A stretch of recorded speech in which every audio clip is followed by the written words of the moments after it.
owner of the US Mega Farmest video is Purimon para intratnamiento wino infringe de recos de autorenales. Los de recos de la novela y la imagen son del autor original, no reclama más propiedad. No te gusta esperar y quieres escuchar este fanfic completo ahora? Suscríbete a nuestro Patreon, donde encontrarás los mejores fanfics. Chapter 301 Contract Signing. After taking care of the two little guys' meals, Keen's you end to get a carrot, cut it up and put it in Duddy's rice bowl. As for little Jerry, the fruit plate on the coffee table has never been empty. How could it be hungry? After taking care of the meals for the little guys, Keen's you started to prepare lunch for himself. Although, on the table in the restaurant, there was still the breakfast prepared by Eva for him, but unfortunately, it had already gone cold. After washing the rice and putting it in the rice cooker, Keen's you cut the remaining beef, washed a few green and red peppers, and simply made a simple stir-fried beef with peppers. The moment he lifted the lid of the pot, a mixture of spicy green peppers and the aroma of beef came to his nose, making Keen's you's already empty stomach growl with greed. Now, he didn't care about being polite. Anyway, there was no one around, and he didn't care about using chopsticks. He just used a spatula to pick up a piece of beef that looked unusually plump, blew it carefully, and then put it into his mouth. Instantly, a spicy aroma filled Keen's you's entire mouth. He chewed it slowly for a few times. The unique tenderness and elasticity of the beef made Keen's you unable to help but continue chewing, as if he would not stop until he tore it into pieces. Well, it's delicious, so delicious. How can I make something so delicious? Keen's you couldn't help but put another piece of beef into his mouth, and he couldn't help but narcissistically began to praise his own cooking skills. Just for this fresh and delicious pepper-fried beef, Keen's you had 2 large bowls of rice. After the meal, Keen's you dragged his bulging belly and cleaned up the kitchen. Although I can't be a housewife, it's still good to go to the kitchen occasionally. Thinking of his future life, Keen's you began to entertain himself and comfort himself. While he was cleaning the battlefield in the kitchen, there was a car brake sound outside the door. Then, there was a sound of a car door closing. Just when Keen's you was still wondering who came so early, there was a doorbell sound of ding outside the gate. Well, when Keen's you heard the doorbell, he knew that the person who came must be an unfamiliar person. If it was an acquaintance, he would have just barged in. Why would he be so polite? When he walked out of the door, he saw that it was Linyu and her group outside. He raised his hand to check the time. They came much earlier than Keen's you thought. Ha, Mr. Clean, I wonder if you can cook for her yourself. Linyu, who was outside the door, looked at Keen's you's home dress with an apron, and her eyes couldn't help but have a few more different things. You know, this handsome boy in front of him is a billionaire worth billions. He actually cooks for her himself. Who is that? How can she be so lucky to have this billionaire serve her personally? Thinking of this, Linyu felt a little more envious of the stranger who didn't exist. No way, I'm alone, just make something to eat. Keen's you greeted everyone and walked towards the house. He shook his head and smiled bitterly, and explained to Linyu. For some reason, Linyu felt relieved inexplicably when she listened to Keen's you's explanation. Even she herself didn't notice this subtle change. Tea or coffee? After entering the villa and waiting for everyone to sit down for a while, Keen's you smiled and asked. Just a drink will do, Mr. Clean, there's really no need to go through so much trouble. Hearing Keen's you's question, Linyu quickly stood up and said politely that if she asked the rich man in front of her to personally make coffee for her and a few people, just thinking about it, Linyu felt that she was about to die. Ha, I don't have any drinks here. I guess you are not used to tea. Let's have coffee. Please sit down first. It will be ready in a while. Keen's you waved his hand with a smile, signaling them to be patient. At the same time, he started to busy himself and made coffee for them. When Keen's you's coffee was ready, Jefferson just arrived at the villa, so Keen's you had no choice but to make another cup for him. Mr. Clean, these are the contracts and documents for this time. You can take a look.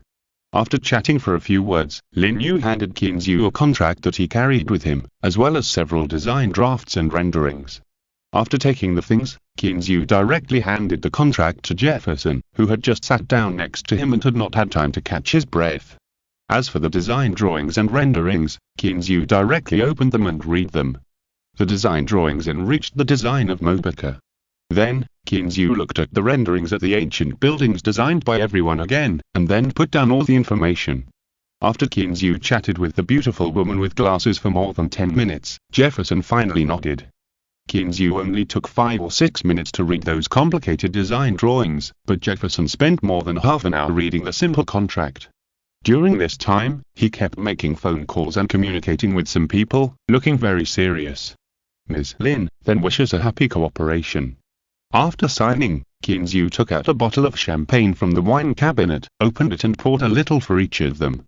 Mr. Clean then wishes a happy cooperation in advance.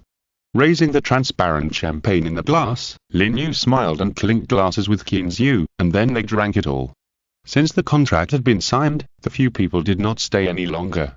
Lin Yu smiled and made an appointment with Kinzu to see each other tomorrow, then she twisted her little butt and walked out with the few people. After everyone left, Kinzu weighed the documents in his hand, smiled bitterly and shook his head. With a wave of his hand, 3 million was spent.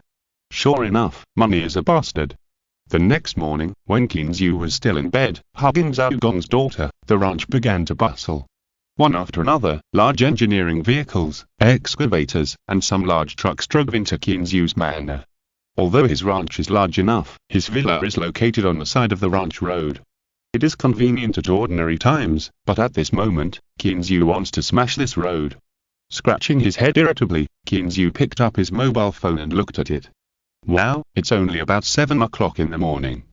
Are the workers of Link Group so motivated to go to work? Kinzu, who was puzzled, couldn't sleep anymore. It was strange that he could still sleep with the constant rumbling outside. Besides, maybe Lin Yu has already arrived. If I continue to sleep, it will be really embarrassing.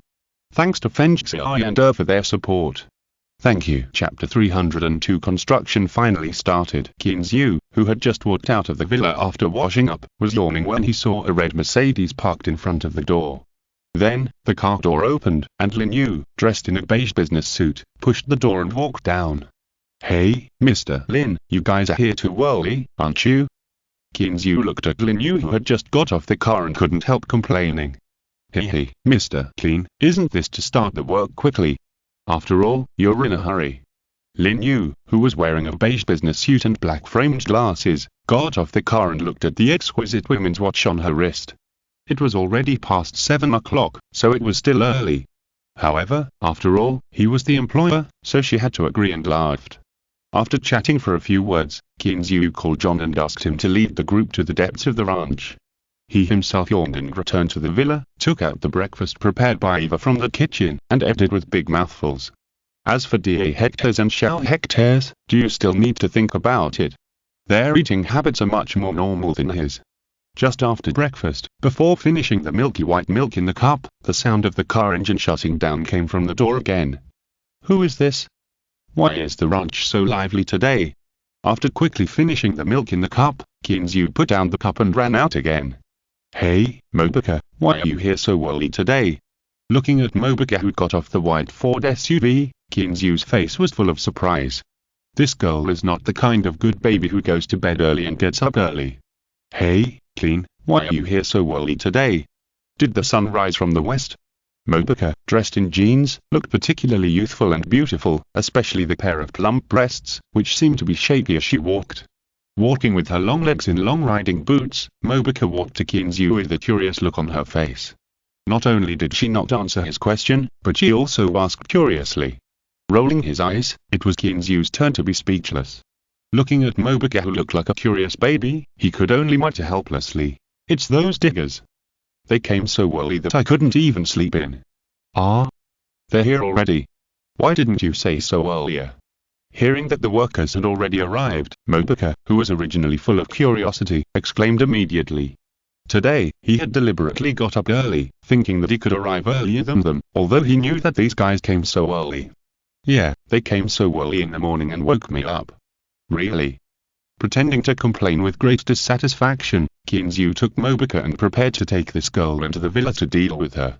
Now he looked at the girl's cherry lips that opened and closed, and her hot body, and he felt a little hot all over. He came to seduce him so early in the morning. Don't you know that men are the most dangerous now? No, Clean, let's go and have a look together. I want to see how they are doing the construction. That's my debut. I don't know if she saw through Kinzu's thoughts. Mobuka grabbed Kinzu, who was walking forward, and looked at him expectantly. Her charming eyes completely captured Kinzu, who wanted to go into the villa and lie down for a while. So Kinzu had to go to the warehouse to find a four-wheeled motorcycle, and took this extremely attractive foreign girl to the depths of the ranch. At this moment, the ranch was full of endless black soil. Occasionally, there were one or two woods, which also disappeared in the blink of an eye and quickly disappeared in front of Kinzu's eyes. Above the head, the early morning sun had not yet completely climbed out. However, the light it emitted could still bring people a warm feeling. When they found Linyu and the others, this bespectacled lady in a beige professional suit was holding a design drawing and giving instructions to several blonde and blue-eyed male foreigners. Looking at her momentum, she was definitely a leader, and she was not afraid of the stage at all. "Hi, Clean, Eva, you're here." Linyu only then realized that the two had arrived, and greeted them with a charming smile on her face. At this time, the location where the few people were located was right next to the nameless large lake on the ranch. According to Mobuka's design, a tributary was opened from this lake, flowing through the villa, and then into the sea. I really don't know how you can have such a large freshwater lake here. It seems to extend from the mountains, right? Looking at the huge lake in front of him, which was rippling with layers of ripples under the breeze, Mobuka's heart was full of curiosity. Logically speaking, the river channel of such running water should be about the same size, but this one is narrow upstream and not wide downstream, so how was the lake in the middle formed? Was it artificially dug? How would I know, but don't you think this lake is beautiful? Shrugging his shoulders, Kinzu said that he didn't know either, but this lake was indeed very beautiful, especially since one side of it was still a mountain range, and the trees on it also looked lush and green, so the entire lake looked full of vitality all around. In addition, under the lazy sunlight in the early morning, it seemed as if the entire lake surface was coated with a layer of gold, shining brightly. Boom! A roar of machines sounded, and several bulldozers began to be operated by workers along the marked places, and began a vigorous river-building movement. "Boss, are you really going to open another river?" At this time, John, who had been watching from the side, also came forward and stood side by side with Kinzu, watching the workers busy there. "Yeah. What's wrong?" He looked at the old man with some surprise. "Didn't you see that my excavator has come? Why are you asking me this now? But if this happens, this piece of pasture will no longer be able to graze." After hesitating for a moment, John still gritted his teeth and directly said his thoughts. In his opinion, this is purely a waste of money and a waste of money. Well, if we can't graze, we can grow something else, and this piece is not that big, right? Kinzu hesitated after hearing what John said, but after thinking about it, he felt that the advantages outweighed the disadvantages. Besides, just as he said, the construction is already started, can it be stopped? "Boss, isn't there a river in the ranch? Why do you want to open another one?" After holding back for a long time, John couldn't help but ask curiously. "Hehe, this is complicated. Do you know my giant python? Life in the water is more suitable for it, so I plan to open a river for this guy to live." Rubbing his hands vigorously, Kinzu explained with a smile on his face. He couldn't just say to the old man, "Well, I opened a river just to raise some fish."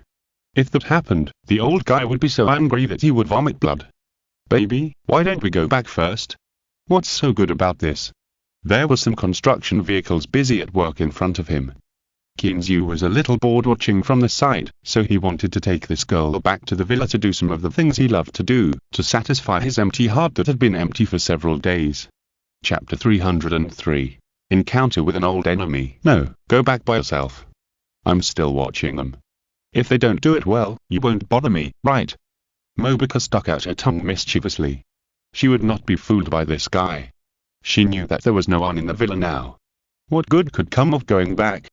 Besides, if it was her first design, it would be a shame for the many dollars he spent if it was not done well. Kinzu had to go back by himself after curling his lips. It was a bit fresh at first, but after watching for a while, it was a bit boring. Because it was just the beginning. In addition to the bulldozers pushing the soil non-stop, there were also trucks pulling the soil back and forth and piling it to the designated place. It was boring after watching for a long time. Back in the villa, Kinzu crossed his legs and lay on the soft sofa. After teasing the two little guys for a while, he sent them to play by themselves. As for little Jerry, no one knew where this guy had gone. Anyway, the villa was so small that he was not afraid of getting lost, so Kinzu didn't care too much. Kinzu stretched comfortably, turned on the system, and chose to share vision. Suddenly, his head was dizzy, and his eyes were blurred. When he got used to it, the scene in front of him was exactly the same as yesterday. This guy, doesn't he know how to change places? It makes me want to go to the sea, and I have to run a distance. After muttering a few words in his heart, Kinzu controlled this huge body and sank into the blue sea again. After feeling Kinzu's complaints, the giant python felt wronged. Wasn't it you who asked me to stay here and not run around? Kinzu would not admit that it was his fault. After ignoring the giant python's complaints, he turned over several times in the seawater comfortably.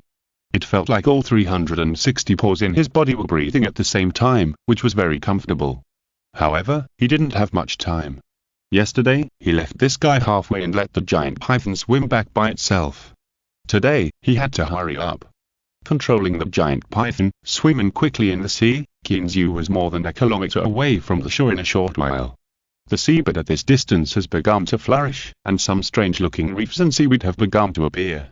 As for the small fish, let alone where there are these seaweeds and coral reefs, there'll never be a lack of small fish, because they are in a symbiotic relationship, and neither can be missing. The nearly 8-meter-long body of the giant python is already a rare behemoth in the shallow water area. Along the way, many marine creatures looked at him with awe, and no one came to provoke him without eyes, which made Kinzu a little uncomfortable. You know, the last time the main body came, it encountered a blue marlin about 1 meter long, and it was scared and dared not move. What about now? Now Kinzu is particularly looking forward to meeting the little guy last time, so that he can teach him to stay at home honestly and don't go out and wander around. The outside world is still very dangerous. I don't know if Kinzu's luck is particularly good today. Just when he thought of the blue marlin that day, he caught a glimpse of a blue figure in front of him, flashing by. Can I avenge my shame today? Shaking his big head, Kinzu seemed very excited, sucking his tongue, and rushed over with a flick of his tail. Sure enough, the blue figure swimming leisurely in front of him, what else could it be but a blue marlin?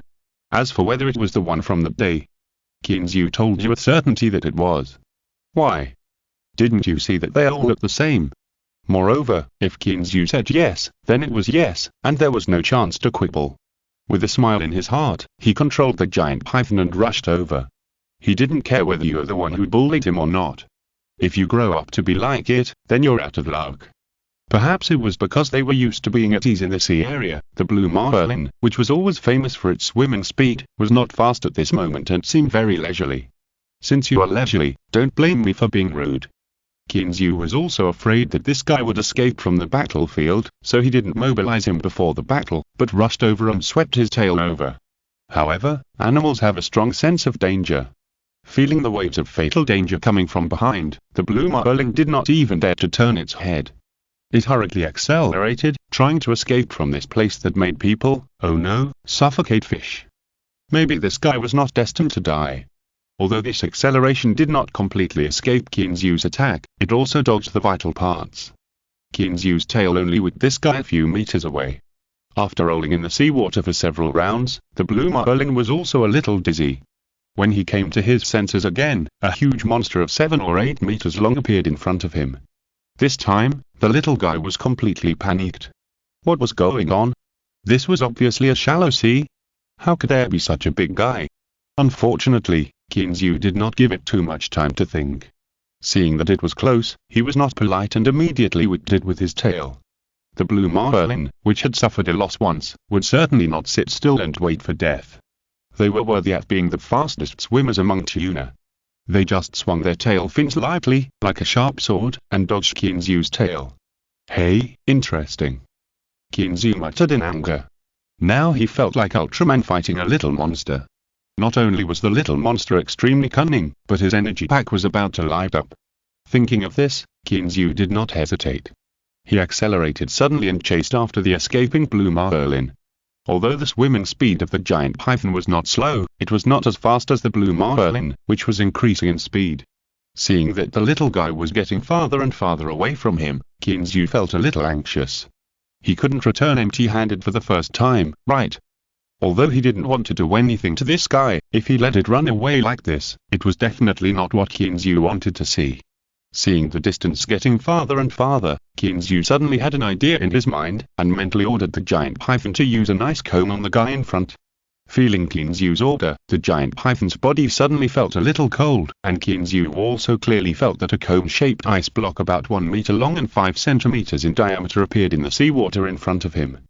Moreover, Qinzyu hurried. This cone-shaped ice block contained a great explosive power, waiting for him to guide it to the target, and it could completely crush everything in front of him.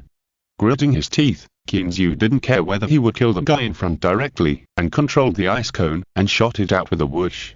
With the continuous surge of the seawater, the blue marlin in front, which was running happily, seemed to be fixed by something, and suddenly paused, and then slowly sank to the bottom of the sea. Hit.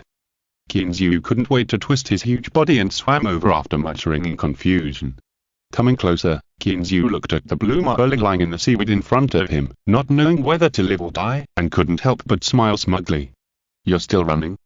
Thank you Langzi for the 500 starting coins reward, and Fengxi for the reward support.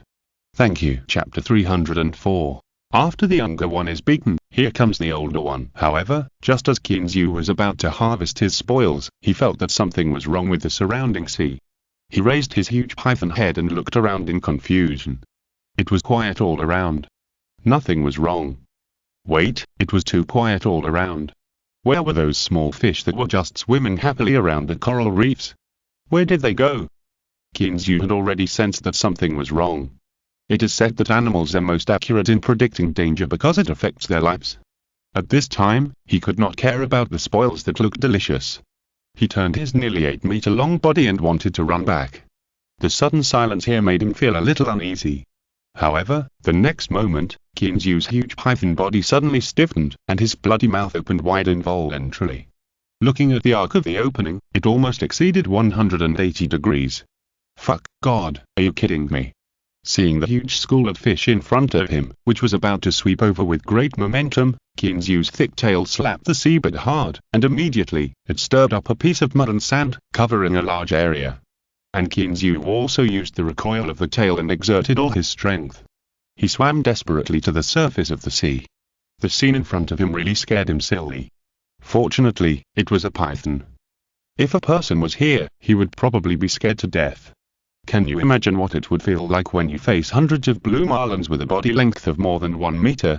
If you can't imagine it, then Qinzyu will tell you that the feeling is really sour.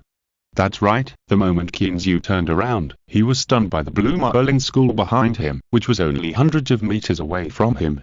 The dense school of blue marlins, carrying an overwhelming momentum, attacked him. The length of those guys was more than 1 meter. The leading ones were 2 or 3 meters long. Damn, how come there are so many blue marlin here? After cursing fiercely in his heart, Qinzyu did not dare to stop at all and continued to rush to the sea surface desperately. Thinking back to the leading ones, looking at him with a hint of cruelty and bloodthirstiness, Qinzyu felt a chill. The speed that had already reached the limit suddenly increased by a lot. Qinzyu knew without looking back that there must be more than 10 big guys chasing him behind him. I didn't do anything to you, is it necessary to chase you so closely? Now Qinzyu only hoped that after escaping to the sea, these guys would not dare to continue chasing him because of the pressure of the seawater. After all, these guys could not come to the sea surface. Because blue marlins have always lived in the sea area of about 50 to 200 meters, and occasionally they can be seen in the sea area of 34 meters deep, but when the water depth reaches more than 10, 20 or even several meters, these guys can no longer be seen. Just when Qinzyu was about to celebrate his escape, his head suddenly became dizzy again, and the scene in front of him suddenly returned from the endless sea to the white ceiling of his living room. Especially on the white ceiling in front of him, there was a gorgeous crystal chandelier, which reminded him that all this was not a dream. Fuck, why is it time now? Does that idiot know how to run away? Don't be stupid and fight with him. Qinzyu suddenly jumped up from the sofa, and walked around the living room with an anxious face, shaking Daha and Xiaohe who were startled by him. Qinzyu's worry is not unreasonable. After all, the giant python is not a human being. It doesn't know how to run up. If this guy is stupid enough to race with these guys in the seabed, then he will definitely not come back today. Thinking of this, Qinzyu's heart suddenly sank. Wouldn't this be the first spiritual beast he got by chance? No, I have to go and see. Qinzyu stopped walking back and forth, and in the confused eyes of Daha and Xiaohe, he opened the door and walked out. When he came outside, Kinzu did not stop, but went directly to the beach behind, stood on the bluestone steps, and began to look at the calm sea in the distance. Damn it, there is not even a boat here now. Thinking of the ranch, the fishing boats and the small boat, which are now in Boston, Kinzu couldn't help but curse again in his heart. Just when he wanted to let the little manta ray go over to see the situation, a turbulent wave suddenly appeared on the calm sea in the distance. Woof woof woof, Daha and Xiaohe, who followed them, also looked at the sea in the distance with vigilance and began to bark continuously, as if their clear and pleasant barking could deter the unknown creature. Hee, okay, stop barking, we're one of them. At this time, Kinzu had also seen clearly that in the surging waves on the sea in the distance, a huge python head was looming. Seeing the giant python slowly crawling onto the beach, Kinzu quickly walked to its side and checked it out, and his throbbing heart finally calmed down. TMD, this sea is too damn dangerous, right? Can we still have fun? Returning to the villa and sitting on the soft sofa, Kinzu couldn't help but swear again in his heart. Today's stimulation to him was really a bit too great. Didn't he just cause trouble for a small fish? How could so many big guys come out all of a sudden? Scratching his head hard, Kinzu still couldn't figure it out. He felt so frustrated. The pleasure of revenge just now completely disappeared. He just got revenge for being scared and dared not move last time. Today, he was chased like a dog again. How can he live like this? Kinzu, who was extremely frustrated, thought for a long time and decided to put aside this grudge temporarily. I can't beat you, but can't I hide from you? I don't believe that I will meet your nemesis every time I go into the sea. System, the time of this vision sharing is too short, right? Is there any way to increase the time? Thinking of this 10 minutes, he felt even more frustrated. This is different from Ultraman fighting monsters. Although the time is short, he can always burst out in the end, and the small monsters will end up in ashes. But I can't burst out. There was no prompt when the time was up. I just felt dizzy and came back. Dear host, the current vision sharing skill level is LV1, and the sharing time is 10 minutes. When it is upgraded to LV2, the sharing time will double.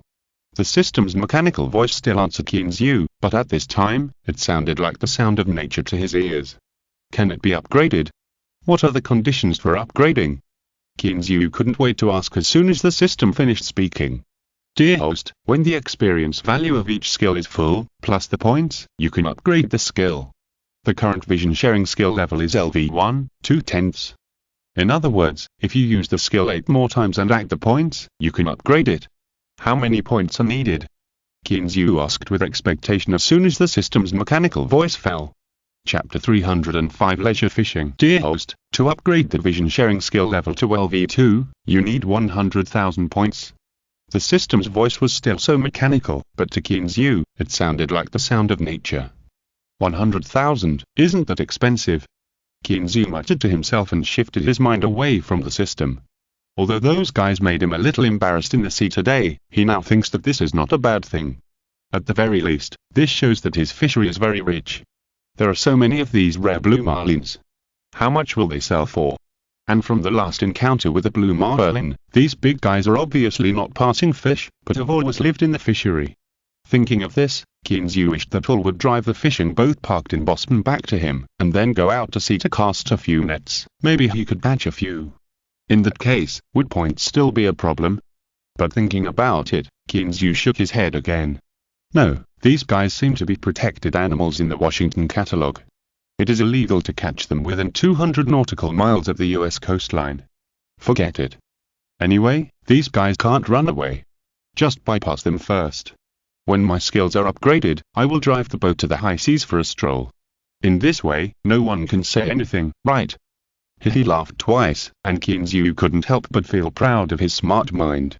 But thinking about it, Kinzu couldn't help but curl his lips. This is a bit too much. There are so many restrictions on catching fish in my own fishery. When Kinzu came back to his senses from his thoughts, he found that it was only 9 o'clock in the morning. After sitting at home for a while, he felt a little bored. So Kinzu got up and went to the warehouse to find his fishing gear. After walking to the stable, he rode Shilaba and ran to the depths of the ranch. Anyway, it's boring to be idle, so I might as well go fishing. Mobika happened to be here today, so I can show off my skills at noon. When they arrived at the lake, there were not many people here, but Mobika and the glasses girl named Linyu are still here.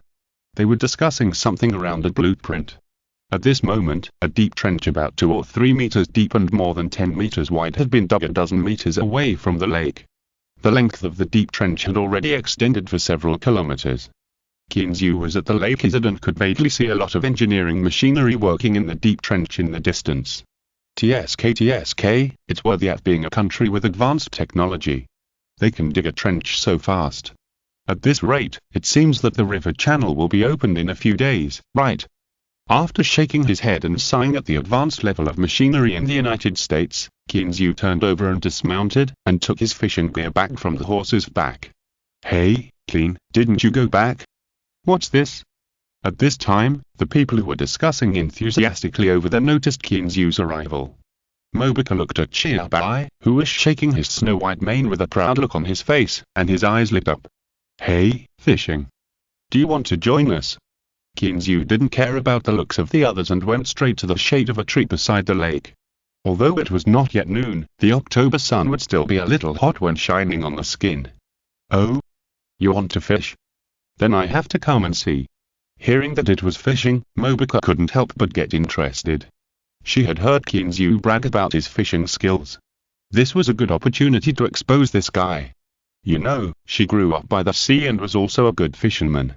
Lin Yu, the girl with glasses, saw this and gave a few instructions to the guy next to her, and then followed Mobuka over.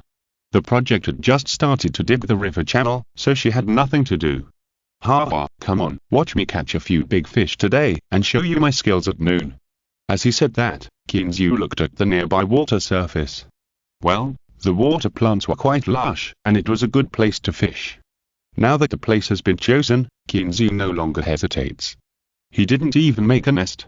He just put the earthworm he brought from home on the hook and threw the hook down. Clean, are you sure you can catch fish like this? Mobuka looked at Kinzu, whose movements were even more novice than those of a novice, and shook his head helplessly. He didn't even make a nest, so are you sure you can catch fish like this? Of course you can, just watch carefully. Ha. Kinzu smiled triumphantly, without looking at Mobuka's helpless eyes, turned his head to look at Lin Yu next to him, and then smiled and said to the two of them, "Then there is a small stool.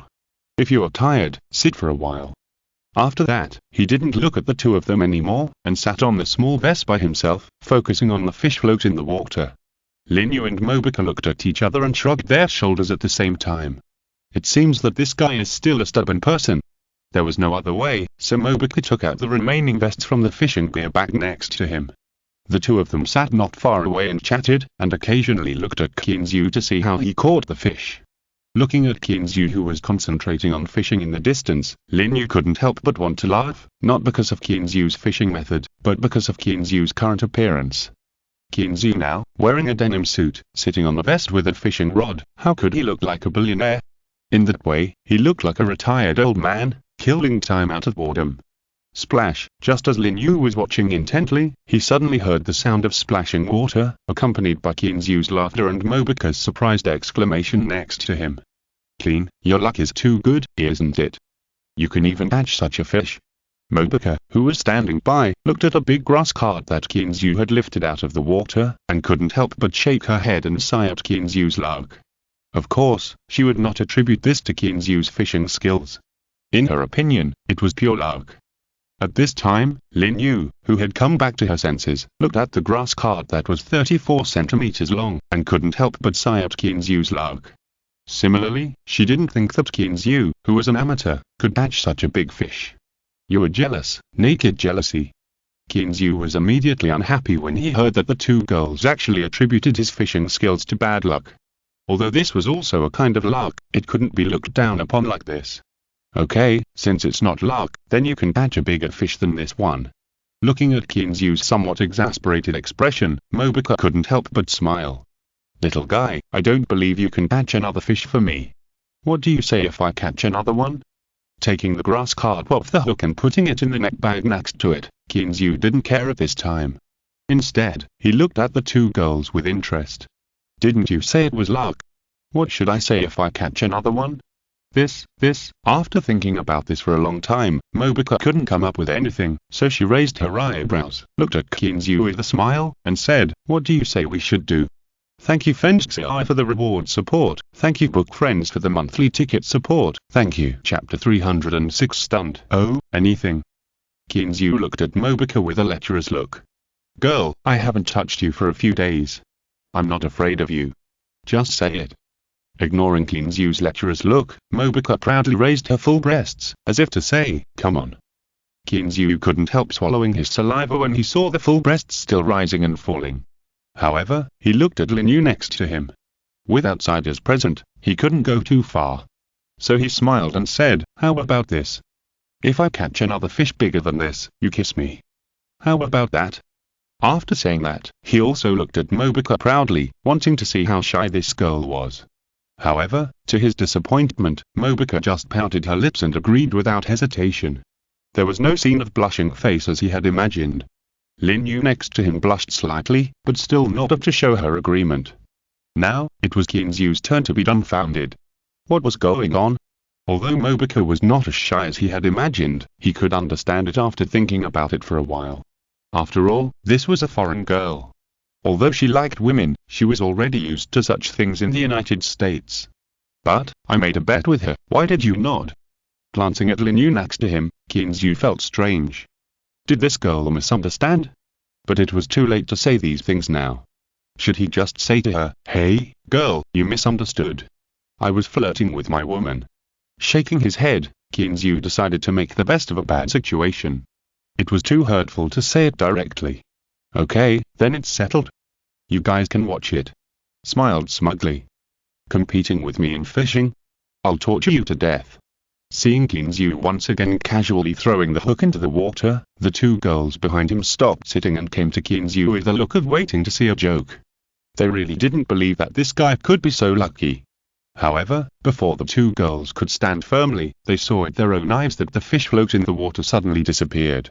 Mobica rubbed his eyes in disbelief. Really? Is this a fish? What kind of fish is so fierce?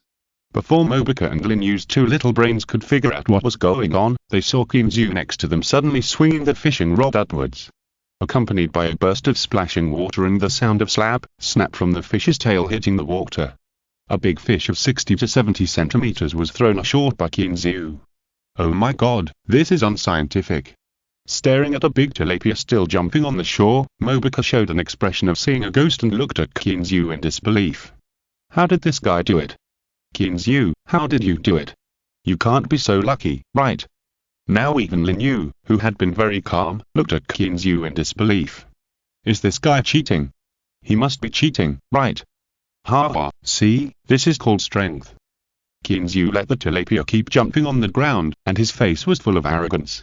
Mobica next to him wanted to pounce on him and bite him hard. What do you think? Do you accept it? Seeing Mobica's face full of disbelief and dissatisfaction, Kinzu raised his eyebrows and continued to provoke her. Anyway, it was still early and he was bored. Why not continue to tease them? If you don't accept it, catch another one if you have the ability. Shaking his head, Mobica looked unacceptable. Isn't this too incredible? What about you?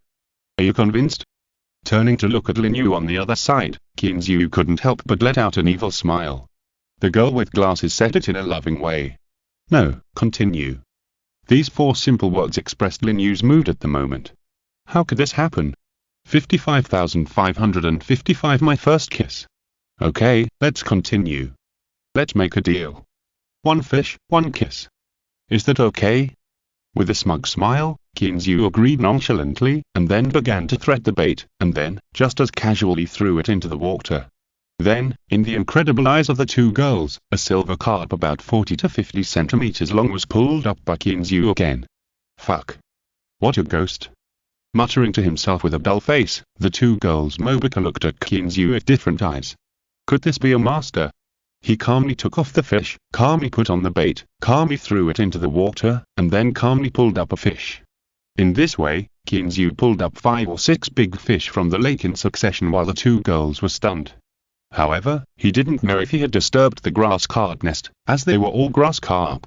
Aha, let me count, how many are there? After saying that, Kinzu looked proud and counted in the stunned eyes of the two girls. 1, 2, 3. 8, 9. Well, not bad, 9. Clean, Tell me the truth, are you pretending not to know how to fish? Mobica asked suspiciously while looking at Kinzu with gritted teeth. If he said he knew how to fish, all his actions looked so amateurish, but if he said this guy didn't know how to fish, there was no way to explain the 9 big fish in front of him. I always say that I'm good at fishing, right? You said I can't fish. Kinzu shrugged his shoulders innocently, his tone sounded very aggrieved. Are there people like you? No matter what, it's all you. Mobica was choked by Kinzu's words. He looked at Linyu and muttered in his heart, it seems, is it like this? Okay, let's catch another one and go back. Today I will show you my skills and let you taste the delicious food of China. Once again, Kinzu casually threw the fish hook down, looking at the 2 girls with a look of you were in for a treat. That expression, in the eyes of the 2 girls, was indescribably asking for a beating. As soon as the fish hook entered the water, as expected, under the gaze of the 3 people on the shore, it once again drove the float to sink quickly. Seeing this, Kinzu glanced at the 2 girls with a smug look, and then casually lifted the fishing rod, and immediately felt that something was wrong. This time, the fishing rod was not lifted up casually by him like the previous times. The high-end fishing rod made of carbon fiber was bent deeply by him. Fuck, there's a big fish here. Kinzu was so scared when he saw the fishing rod bent into an arc that he quickly withdrew his strength. If he continued to force it, the fishing rod might be scrapped. Si est escuchando esta novela en un canal distinto a mundo fanfic novelas, significat lo descarga and y subir en sinisfuerzos invitamos cordialmente a visitar nuestro canal. Mundo fanfic novelas all encontrar la versión original de esta historia y podrás explorar muchas otras novelas de diversos narradores. Esperamos para sumergirte en un mundo de novelas incredibles. Chapter 307 The Mysterious Big Guy. Wow, Clean, is there a big fish? Seeing this, Mobica didn't bother to think about why Kinzu was so good at fishing. Instead, she shouted excitedly. For her, seeing a big fish come ashore was obviously more important than anything else. It should be. It looks like it's not small. Kinzu quickly began to defend the line and prepared to play with the guy in the water. Although he also wanted to rely on brute force, the fishing rod was not strong enough. This was not a sea rod that he could mess with. As the reel rotated quickly, the fishing line was carried by the big guy in the water and disappeared quickly on the water surface. In the blink of an eye, 1 or 2 meters of fishing line disappeared. The fishing rod was still bent into an arc. It seemed that if Kinzu was a little slow in releasing the line, the guy in the water would directly tear the fishing rod apart. What on earth is this thing? Although Kinzu was very confused, he did not dare to stop his movements. Although a fishing rod was not worth much, it would be a pity if this guy ran away. Come on, let it go quickly, don't let it run away. The 2 girls on the side were even more anxious than Kinzu. They wanted to grab the fishing rod and release the line themselves. Don't worry, he can't run away. Kinzu said this, but he started to call Xiaojun in his heart. He hadn't seen this guy for a long time and really missed it. Besides, this was also its territory, so he should let it handle it. When Kinzu let out the fishing line for another 7 or 8 meters, Xiaojun finally arrived with a surging wave. Clean, look, what is that? It's coming this way. The originally calm water surface in the distance suddenly surged with the water line, which naturally could not escape the eyes of the 2 girls next to him. Before Xiaojun appeared, Mobica shouted loudly beside him. It's okay, that's our helper, just watch it. Kinzu curled his lips in satisfaction, feeling quite proud. Although he wanted to see if this guy was real, he also wanted to show off in front of the beautiful women. Helper. After hearing Kinzu's words, the 2 girls not only did not feel relieved, but became even more confused. What on earth was going on? Although Kinzu could imagine the expressions on the 2 girls' faces at the moment, he did not explain, but continued to release the line. The whitewater line brought by Xiaojun only took a few seconds to break through the waves from a distance, and the water splashes even shot out more than a meter away. It was no wonder that the 2 girls were so surprised. With this momentum, even a small boat would not be much better. When Xiaojun was still dozens of meters away from him, Kinzu ordered in his heart to let it see what the hell was on his hook, and it would be best if he could get rid of this guy. However, just when Kinzu was waiting for Xiaojun to deal with this guy with a smug look on his face, he was completely confused by the information sent by Xiaojun in his mind. What? You can't deal with it either? Kinzu, who was confused, was not paying attention and was almost torn off by the guy in the water. He was so scared that he quickly let out the line again. Although Xiaojun's meaning in his mind was very obscure, Qin Zhu could still understand a little bit of what it wanted to express. That is, it couldn't deal with it, and it seemed that it was afraid that Qin Zhu would blame it, so this guy even explained it specially, not saying that he couldn't beat it, but just that he couldn't deal with it. What the hell? It would have been better if he didn't explain it. Xiaojun's explanation made Qin Zhu even more confused. Okay, I can beat you, but I can't deal with it. Are you kidding me? But now is not the time to argue with this guy, so Qin Zhu immersed himself in his mind again, ready to deal with this guy and see who will deal with whom. As time went by, the fishing line was pulled farther and farther away, and Xiaojun seemed to want to save face, so he kept circling around the guy, making Qin Zhu dizzy. After calling Xiaojun back, Qin Zhu began to try to reel in the line, because the fishing line in the reel was about to reach the bottom. You know, Qin Zhu used a reel for sea fishing for convenience. Even so, it was almost pulled to the bottom by this guy at this moment. If he didn't reel it in, Qin Zhu would have to prepare to start a close combat. Why? The line was gone, so he had to go into the water. Qin Zhu made up his mind today. He wanted to see what was in the water. Fortunately, perhaps because of such a long time of tossing, the guy's strength was a little weak. Qin Zhu actually dragged him back several meters by reeling in the line. Qin Zhu was very happy. It seemed that the guy was not going to make it. Come on, look, try harder to pull it up. Mobuka, who was standing next to him, saw that the fish had been pulled several meters closer in a short time, and he couldn't help but start celebrating for Qin Zhu. Just when he was full of confidence and was about to start reeling in the line, the big guy in the water seemed to be stunned by what he had just done, and was pulled back 2 or 3 meters by him. However, it didn't take long for him to run out of energy, and when he reacted, he began to struggle violently again. Helplessly, Qin Zhu had to continue to release the line amid the helpless sighs of the 2 women next to him, and cursed fiercely in his heart, "You are so arrogant, I will show you what I can do later." Finally, after 5 or 6 times of tossing back and forth like this, the guy in the water seemed to have completely lost his strength and began to be slowly dragged to the shore by Qin Zhu. As the distance got closer, Qin Zhu's heart began to beat faster. This guy looked big at first glance. What kind of fish could it be? Tilapia? Grass carp? Carp? Blackfish? Frogfish? Or the most precious trout? It would be nice if it was a trout.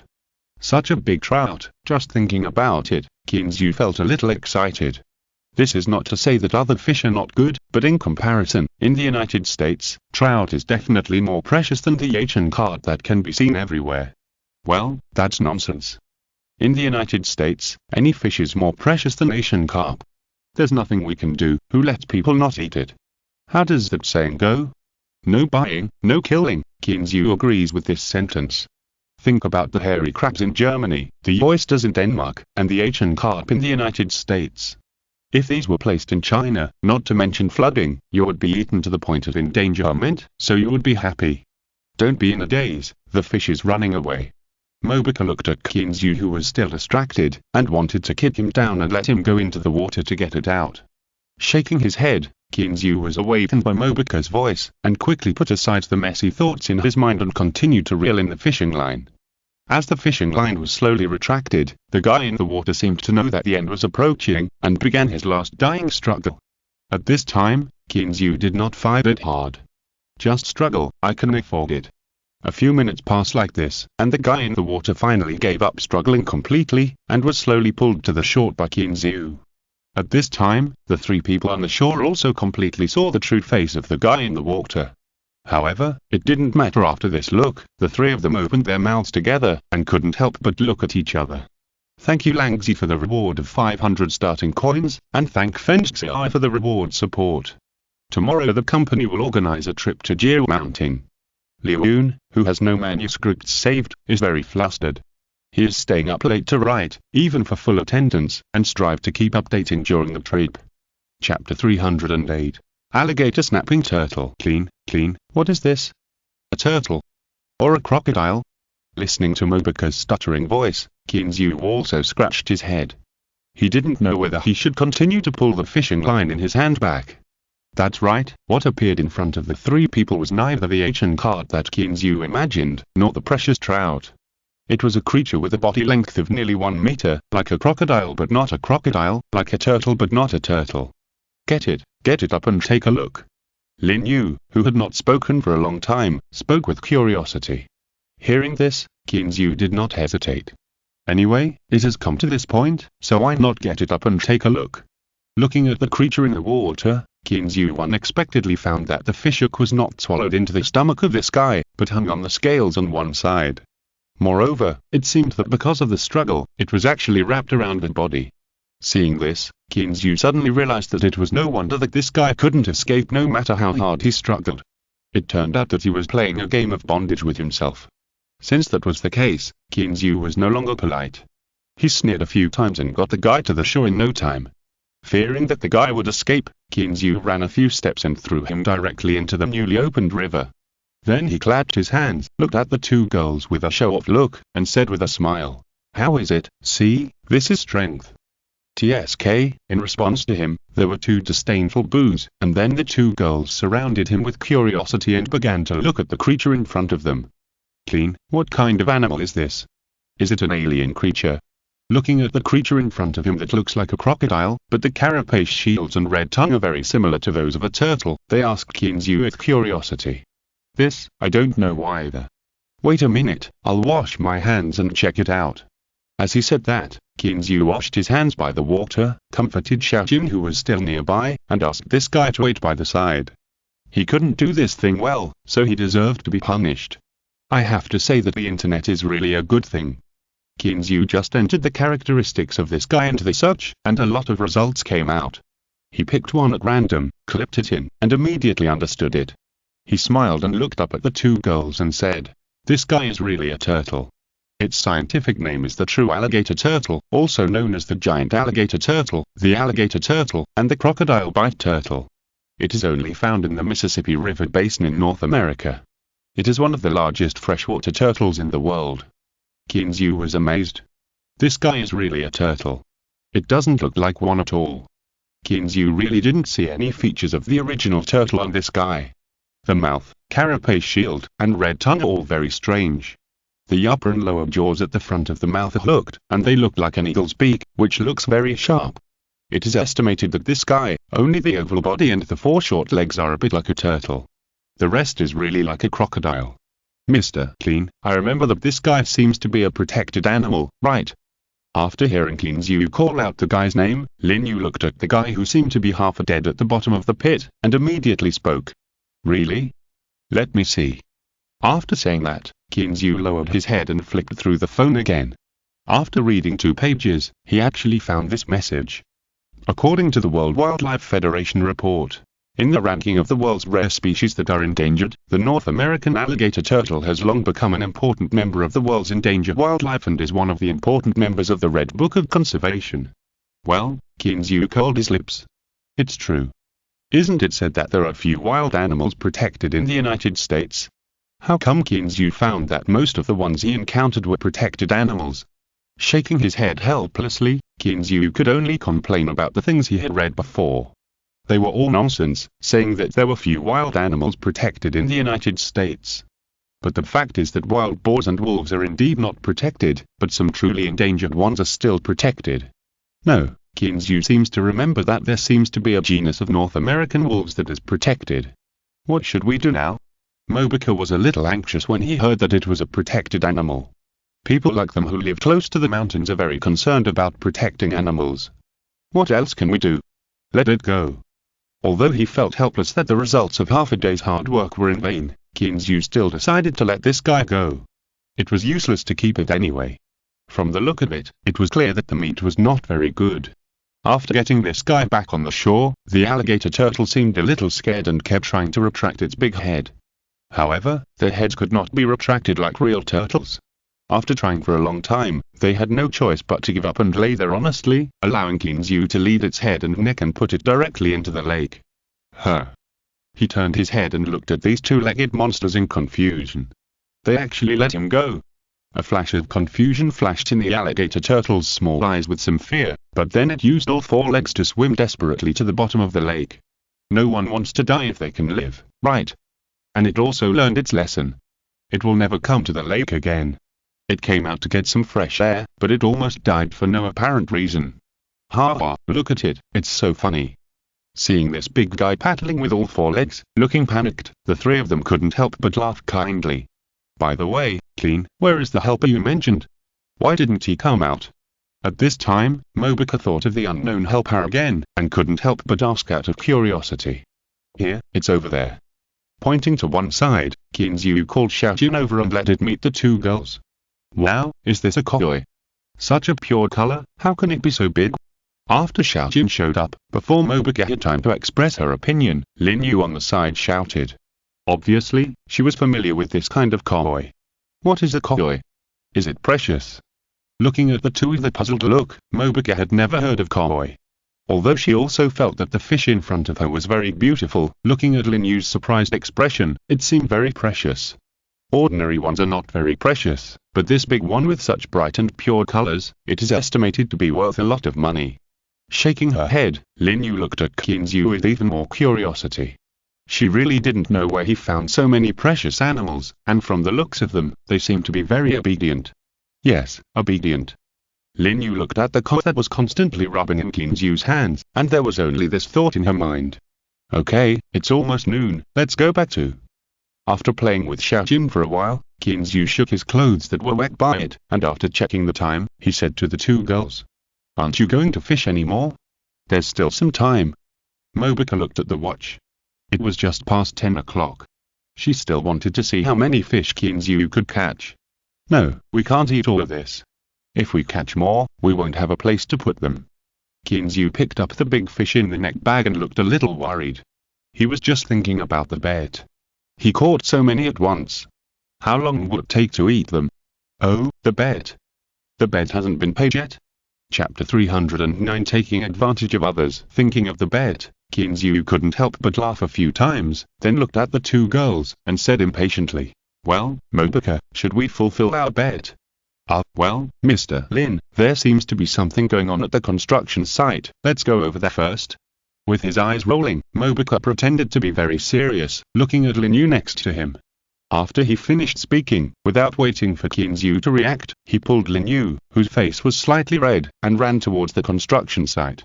Hey, you can't do this. Isn't this considered crossing the river and destroying the bridge? Kinzu looked sad and looked like he had suffered a lot of grievances. He shouted loudly at the backs of the two girls. However, in response to him, there were only bursts of silver bell-like laughter. Alas, it is true that the more beautiful women are, the more likely they are to lie. With a helpless sigh, Kinzu packed up his fishing gear, carried a neck bag of fish that was still jumping around, and rode Xiaobai to the villa.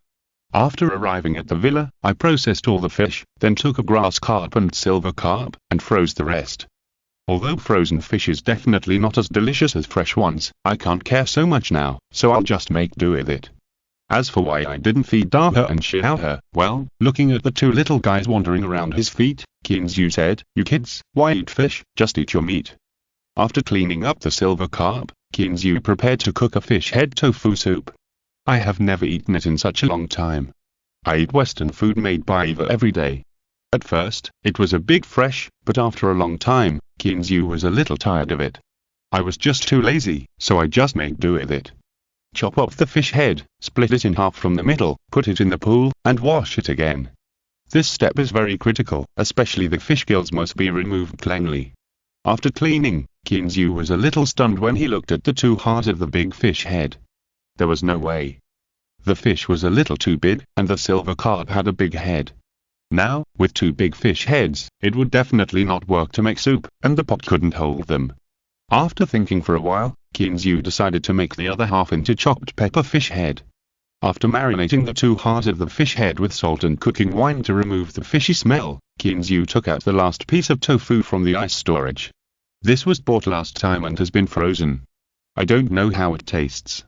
But I can't care so much. In the United States, it's good to have tofu to eat. Thinking of tofu, Kinzu couldn't help but think of the bed just now. What a fair opportunity to eat tofu. Alas. With a sigh, Zhu started to get busy.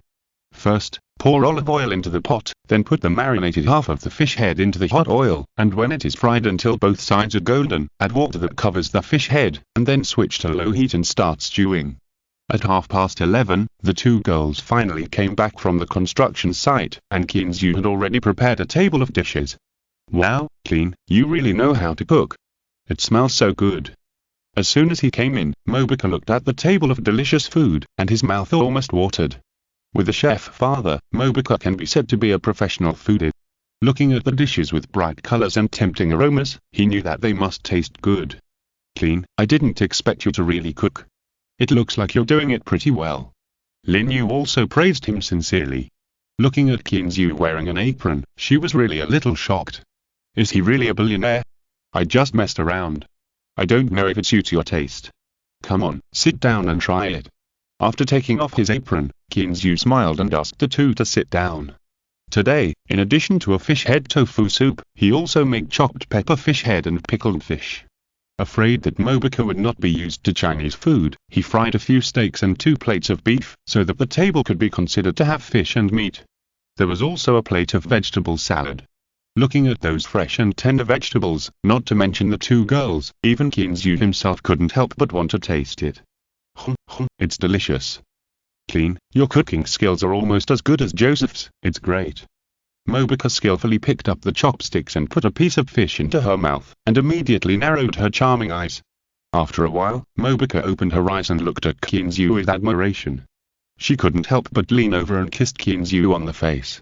Although he enjoyed it in his heart, Qin Zhu still touched the cheek that was kissed, pretending to be disgusted. Your mouth is full of grease, and you don't know how to wipe it. Then don't kiss me in the future. Mobika pouted her lips in dissatisfaction, rolled her eyes at Qin Zhu, and continued to deal with the food in front of her. Qin Zhu smiled triumphantly, intentionally or unintentionally, and glanced at Lin Yu on the side. What about the bed? However, this girl with glasses didn't even look at him, and couldn't put down her chopsticks in front of the food. Wait, chopsticks?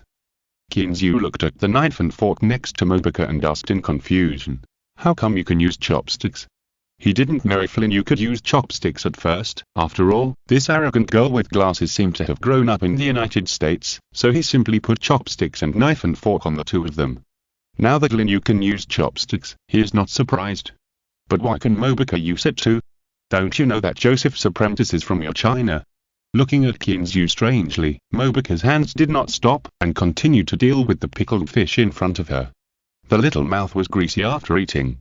I know, what does this have to do with you being able to use chopsticks? Qin Zhu still didn't quite get it. Is there any inevitable connection between them? Swallowing the fish in her mouth, Mobika sucked her lips and fanned herself with her hands, stammering. You idiot, Chen Mu used to come to our house often, so he would cook Chinese food for us. Joseph and we all liked this taste. However, after Mobika finished speaking, she sucked her lips again, looked at Qin Zhu, and said a little aggrievedly, it's delicious, but it's too spicy. Come on, try this, it's not spicy. Qin Zhu was amused by Mobika's aggrieved look, and motioned her to try the fish head tofu soup. He made the pickled fish a little spicy. However, it's not spicy and not delicious. Well, this is good, is this tofu? Mobika carefully took 2 pieces of tofu with a spoon, and praised while eating. Yes, tofu, it's a pity that I can't eat someone's tofu anymore. Seeing her eating so deliciously, Qin Zhu couldn't help but have a big appetite, but he said something meaningful. What? Whose tofu? Looking up blankly, although Mobika likes China, she is still a little confused about the Chinese language art. It's okay. Is it really that delicious? Let me try it. Before Qin Zhu could answer, Lin Yu on the side changed the subject. You little bastard, how can I give you my first kiss casually? I'm cheating today, what can you do to me? Thank you Langzi for the reward of 500 starting coins, thank you Fenxi for the reward and support, and thank you Jian Kailang for the reward of 10,000 book coins again. Thank you. If you need to update more, I'll owe it first and pay it back slowly. I'm tired after a day, and this 4-star hotel doesn't even have a computer. I'll update 1 chapter first. Chapter 310 Sea Serpent Rage. Seeing Lin Yu, the professional glasses lady opposite who was always aloof, showing a railroad look, Qin Zhu shook his head helplessly. Sure enough, what Zhengwuji's mother said was too right. The more beautiful a woman is, the more she can't be trusted. It's okay if she doesn't keep her word, but the disguise is so perfect that you can't tell her pulse at all. However, seeing them eating happily, Qin Zhu just smiled indifferently. Let them cheat, he's used to it anyway. A sumptuous lunch ended in a joyful atmosphere. Not to mention Lin Yu, a Chinese, even Mobika, a foreign girl, didn't say that she couldn't get used to Chinese food. While eating, she didn't hesitate to praise him, which made Qin Yu's heart beautiful. The depression of not fulfilling the bet before had long been thrown to Java. Looking at the two women sitting on the sofa, patting their stomachs with satisfaction, Qin Yu was quite proud in his heart. The skills of our junior chefs are not covered. Well, I didn't expect that Qin's cooking skills are really good. I haven't eaten such authentic Chinese food for a long time. Touching her bulging belly, Lin Yu looked satisfied and happy, and felt that the food was almost the same as her mother's. Yes, you're indeed a good candidate for being a chef. Do you want me to talk to Joseph and ask him to accept you as his apprentice? Seeing Qin Yu's smug look, Mobika's big sapphire eyes rolled around, looking at him with a smile, as if you got a great deal. Hearing Mobika's unreliable suggestion, Qin Yu shook his head helplessly and smiled bigly. What a joke! A billionaire himself went to learn to be a chef. After chatting casually for a few words, the two girls got up to clean up the kitchen. Qin Yu did not refuse this. To say that he was sometimes interested in cooking, but he was still not very willing to do the washing and scrubbing. When I lived alone, it was because of life. There was no other way. Now that someone was rushing to do it, let them do it. In the afternoon, Mobika and Lin Yu entered the construction site to watch again. According to them, they couldn't let Qin Yu feel that the money spent was equivalent to wasted. As soon as they left, Qin Yu entered to make a cup of coffee and lay on the sofa alone, preparing to take a nap lazily. Turning his head to look at the two little guys squatting in a corner, still eating madly from the rice bowl, he shook his head helplessly. These two foodies. Lying on the sofa for a while with his mobile phone and drinking the coffee in the cup, Qin Yu seemed to suddenly remember something, slapped his thigh hard with his hand, got up and walked straight to the refrigerator. He opened the refrigerator, took out a box of tea from it, and took out a set of kung fu tea sets, and Qin Yu walked to the garden balcony on the second floor. Speaking of kung fu tea, many people think of nothing more than those precious varieties, such as Tycoon Bin, Maljian and other light green teas, or Pu, which has been popular in recent years. But in fact, the main source of kung fu tea is not these, but a kind of old tea with a strong taste in Kaon. The names are varied, such as Phoenix Dancong, Dongding Dancong, and Wakui Dancong. Qin Yu didn't know how to distinguish their grades, but this tea was indeed a rare good tea. This tea was bought from the local area by Zhu Mengyo from China. It is said to be authentic Phoenix Dancong, and the tea set is also an authentic purple clay teapot. I don't know how this girl knows that I like to drink tea. Thinking of Zhu Mengyo's thoughtfulness, Qin Yu couldn't help but smile. Although Qin Yu's hometown produces a kind of Maljian, he likes to drink Dancong tea produced in Kaon. This habit was learned from a colleague after work. It's not that he likes to drink tea, but he likes the leisurely and comfortable tea-tasting aptitude of kung fu tea. According to that colleague, people in Kaon especially like to drink kung fu tea. They like it as if they're addicted. The severity of it is difficult for outsiders to imagine. Whether it is before meals or in the afternoon, he would always make a cup of hot kung fu tea.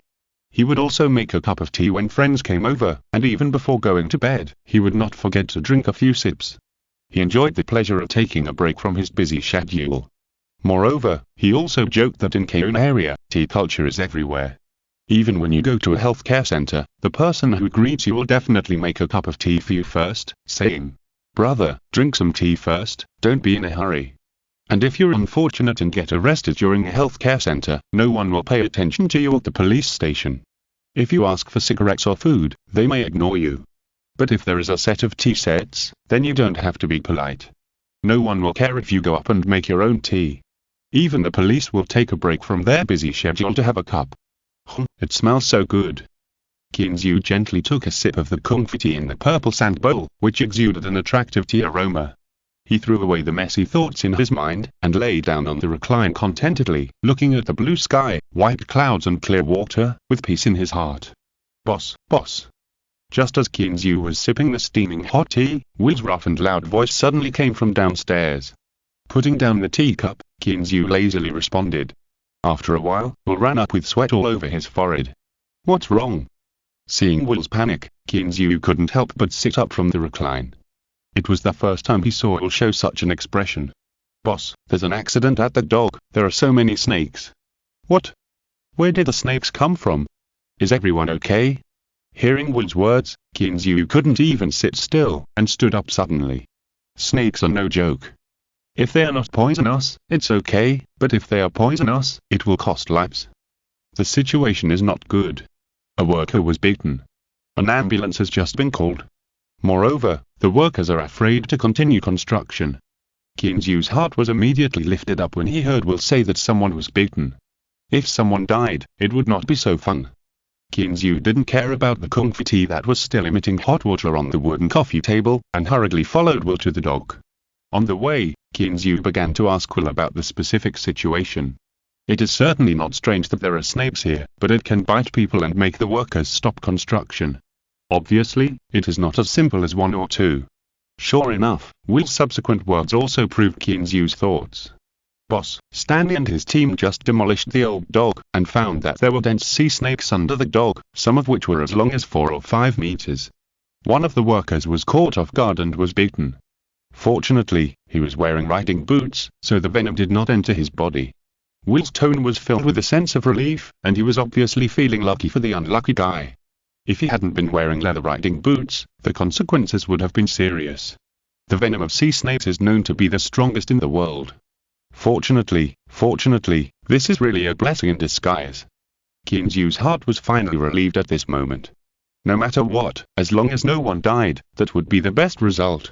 Chapter 311 Solution. Subscription reward. Mr. Clean, do you think you can find a way to have someone deal with it? As soon as Kinzu and the others arrived at the dog, Stanley came up with a difficult expression on his face. He also felt that the current situation was a bit tricky. After all, sea snakes are no different from other ones. If they are not handled properly, people will die. He can't bear this responsibility. It is best to let professionals deal with it. What is the situation now? Why are there so many sea snakes? Looking at the workers on the beach who were all in fear, Kinzu felt a headache. How to deal with such a thing? He has no experience. Should he call the police and let the police deal with it? As soon as this thought came up, Kinzu hurriedly shook his head. It seemed a bit unrealistic. It is estimated that at most, you can just move to another place and repair it again. Suggestions at this time, Stanley, who was standing aside, briefly introduced the course of events to Kinzu. It was nothing more than what Will said, but when talking about that unlucky guy, he pointed to a white man sitting on a reed nearby. He was blond and had blue eyes. He was very muscular. He said with some relief in his tone, that guy was caught off guard by the sea snake. Fortunately, he was wearing high-top riding boots, which were made of pure cowhide. The protection was not weak. But even so, he got a wound on his ankle. I don't know if he will be in danger. Why hasn't the ambulance come yet? Send him to the hospital first. Be sure to check carefully. All medical expenses will be on me. When he heard that there might be danger, Kinzu quickly ordered that as long as the person was fine, it would be fine. Well, okay, I know. Hearing Kinzu say this, Stanley did not refuse. Anyway, it wouldn't cost much money, and there was no need to earn it. The big deal now was when this problem could be solved. Every day he delayed, he would lose money.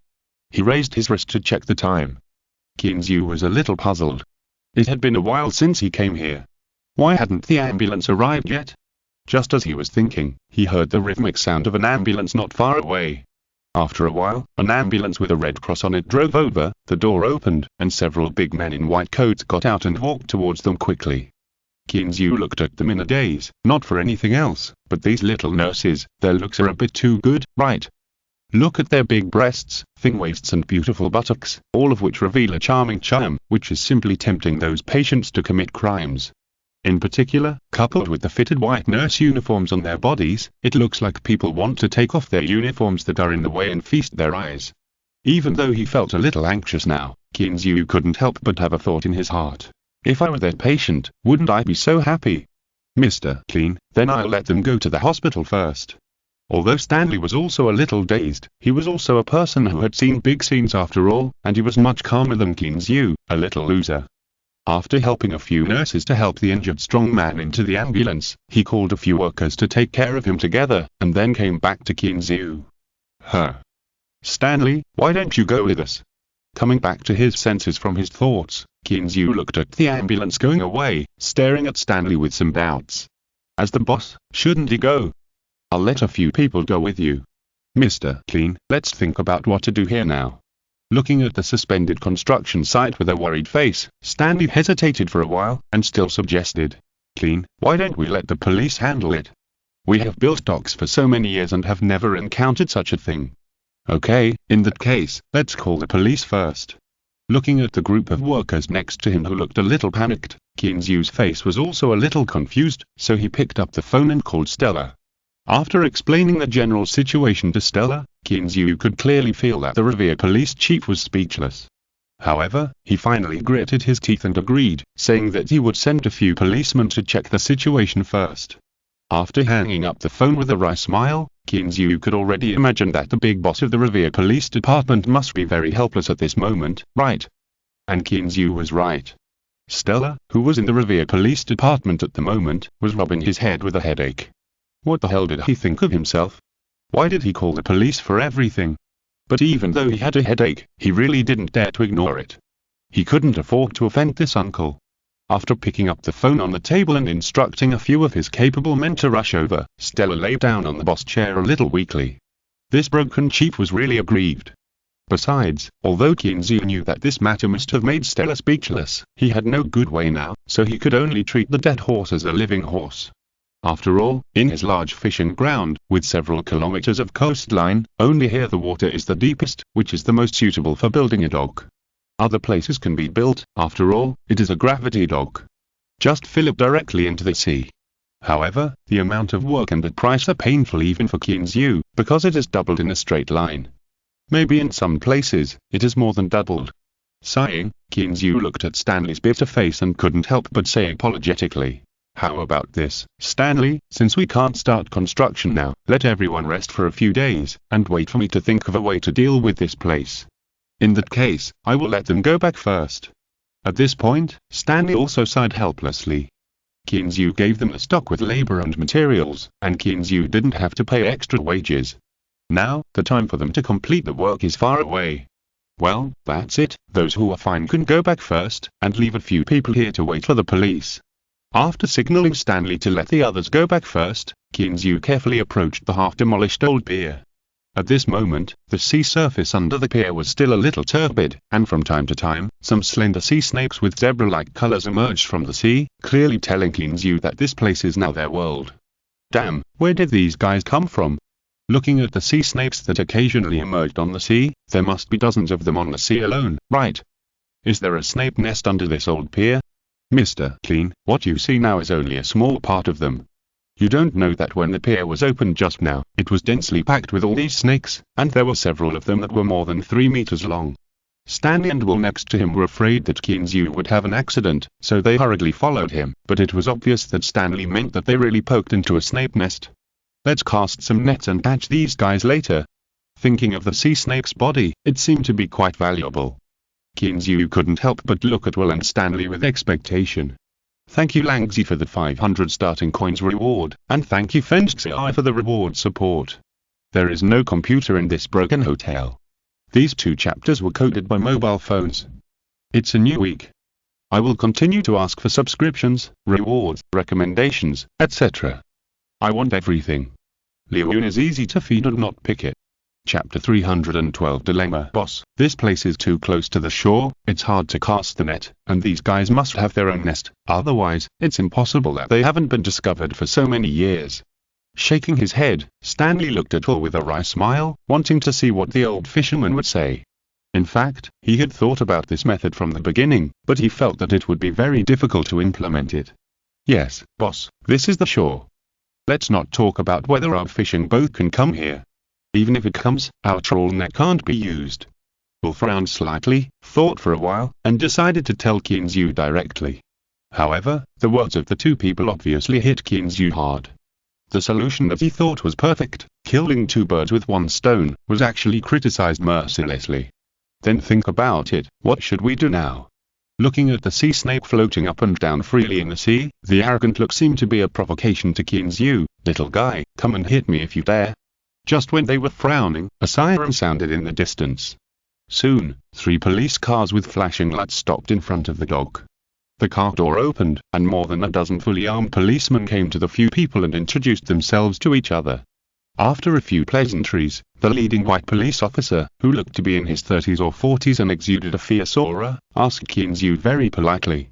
"It's right here, look down. There are all of them." Kinzu led everyone to the dock and pointed to the dozens of striped sea snakes on the sea that were still showing off their power, with a deep helplessness in his tone. Since he hit the system, he had not encountered such a helpless thing. Now such a small thing suddenly happened, which really stumped him.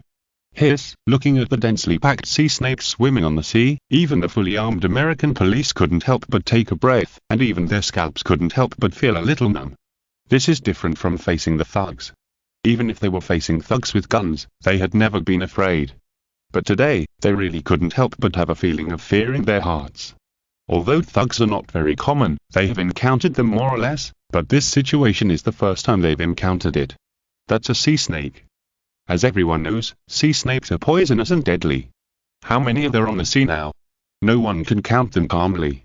If someone with some intensive phobia comes here, it's possible that an ambulance will be called again. Mr. Clean, how could this happen? Is this their nest?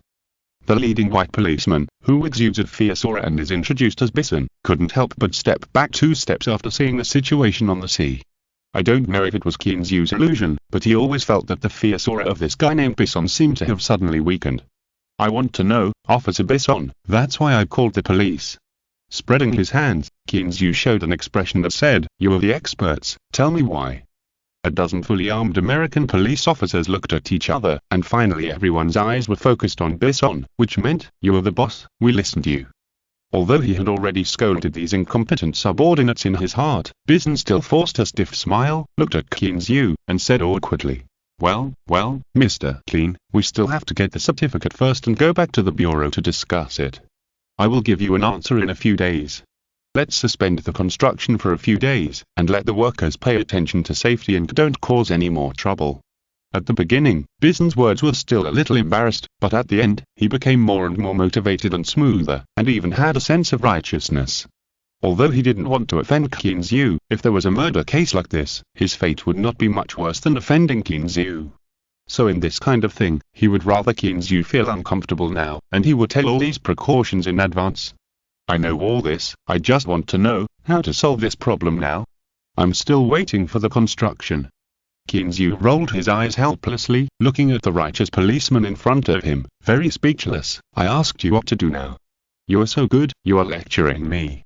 "Ahem, that, Mr. Clean, why don't you build the dock in another place? It's still not easy to deal with here at the moment."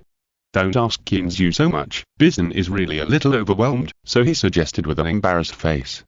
Although he knew that Kinzu would not agree, but in his opinion, this is certainly the most convenient solution now. Sure enough, Kinzu couldn't help but complain in his heart, and looked at Will, and both shrugged helplessly. These sons of bitches, they only know how to enjoy themselves with taxpayers' money, and they can't solve any small problems. Looking at the figure of the police car going away, Stanley kicked a small stone at his feet fiercely, and cursed a few words angrily. Thinking about stopping the construction for a few days, his heart was bleeding. That was a lot of Franklin. "Okay, I'll explain the situation to Doug. You can take the workers to have a good rest for a few days." Kinzu smiled and patted Stanley's shoulder. He knew that this guy was actually mainly worried that Doug would be dissatisfied with him. Everything else was secondary. "Thank you, Mr. Clean.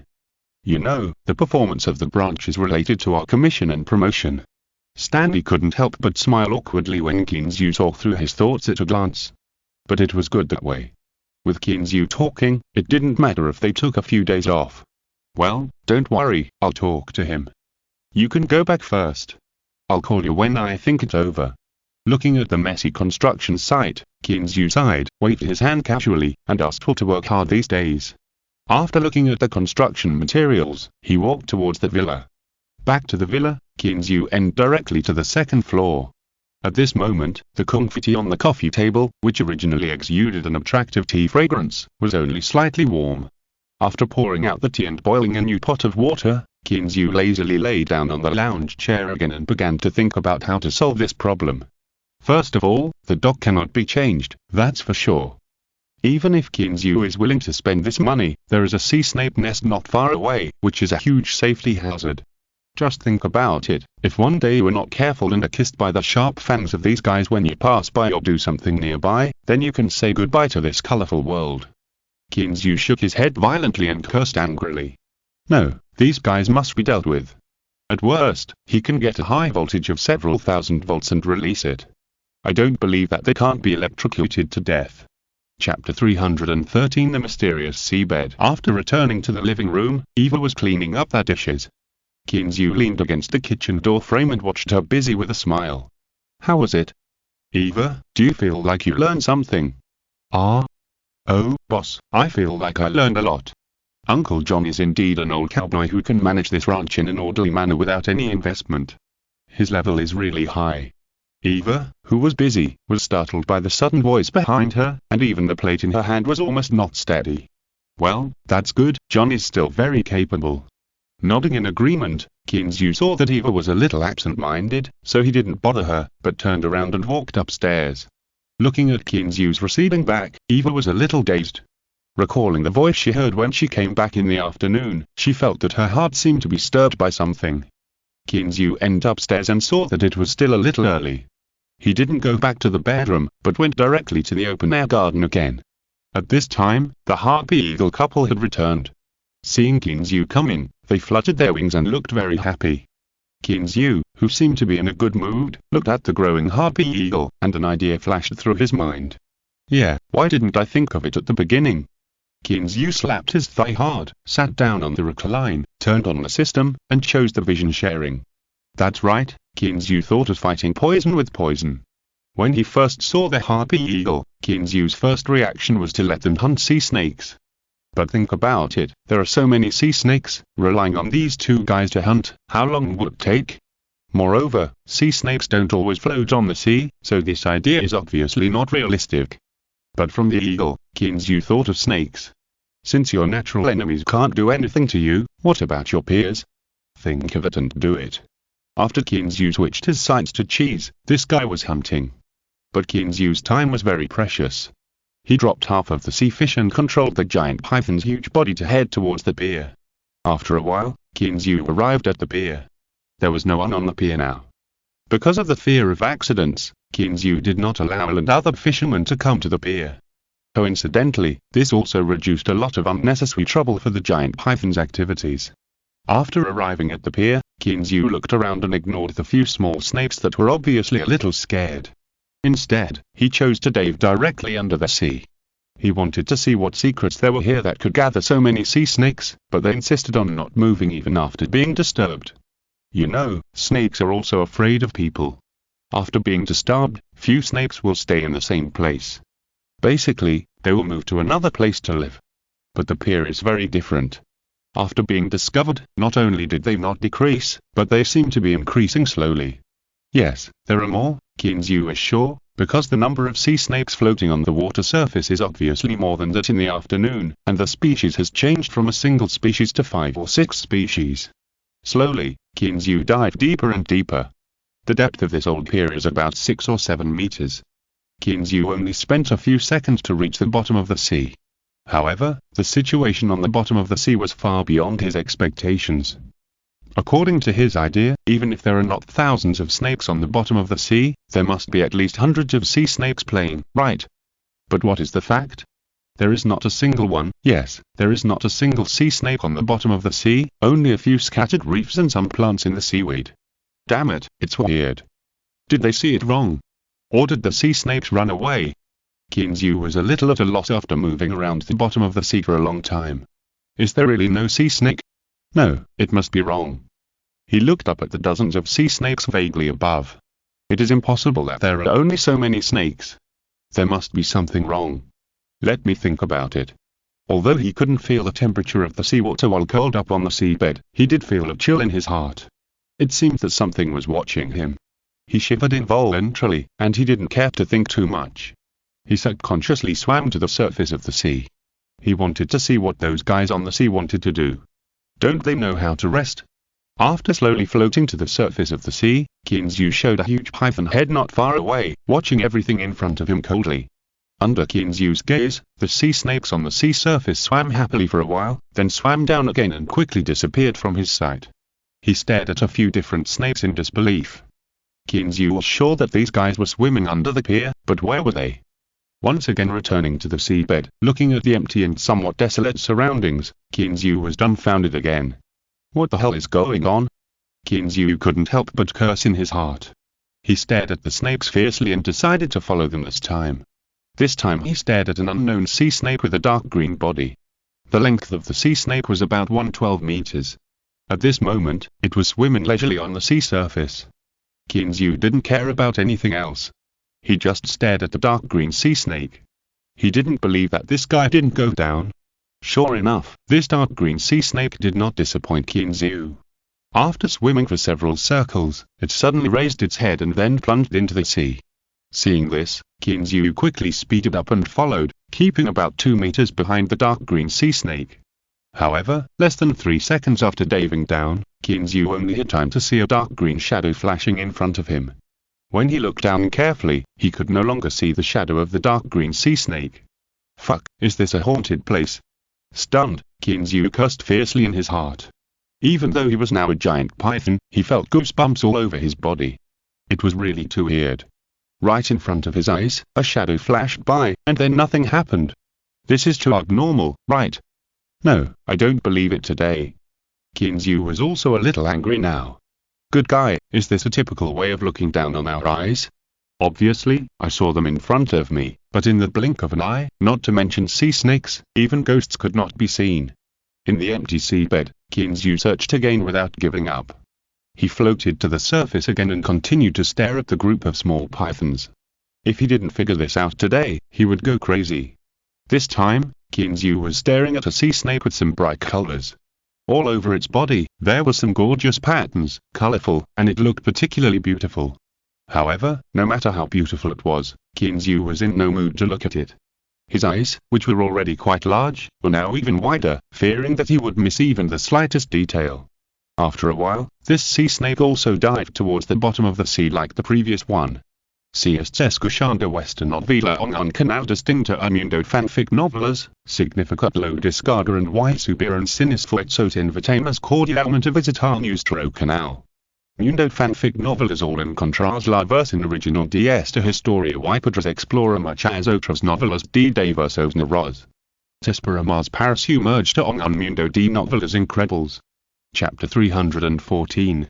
The Hole on the Reef. Seeing this, Qinzu moved, and rushed up from behind like a cannonball. This time, he was only less than 1 meter away from the colorful sea snake.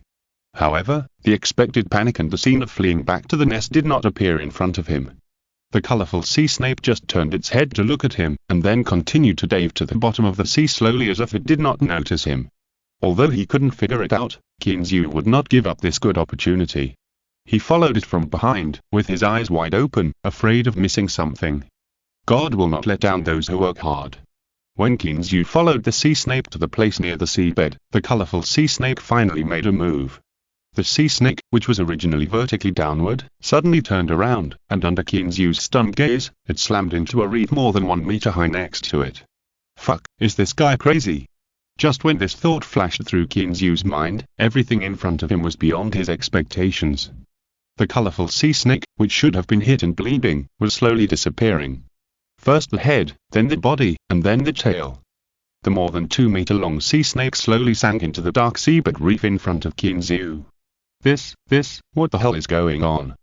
Qinzu was stunned watching from the side, and almost fell to the bottom of the sea because he forgot to swim.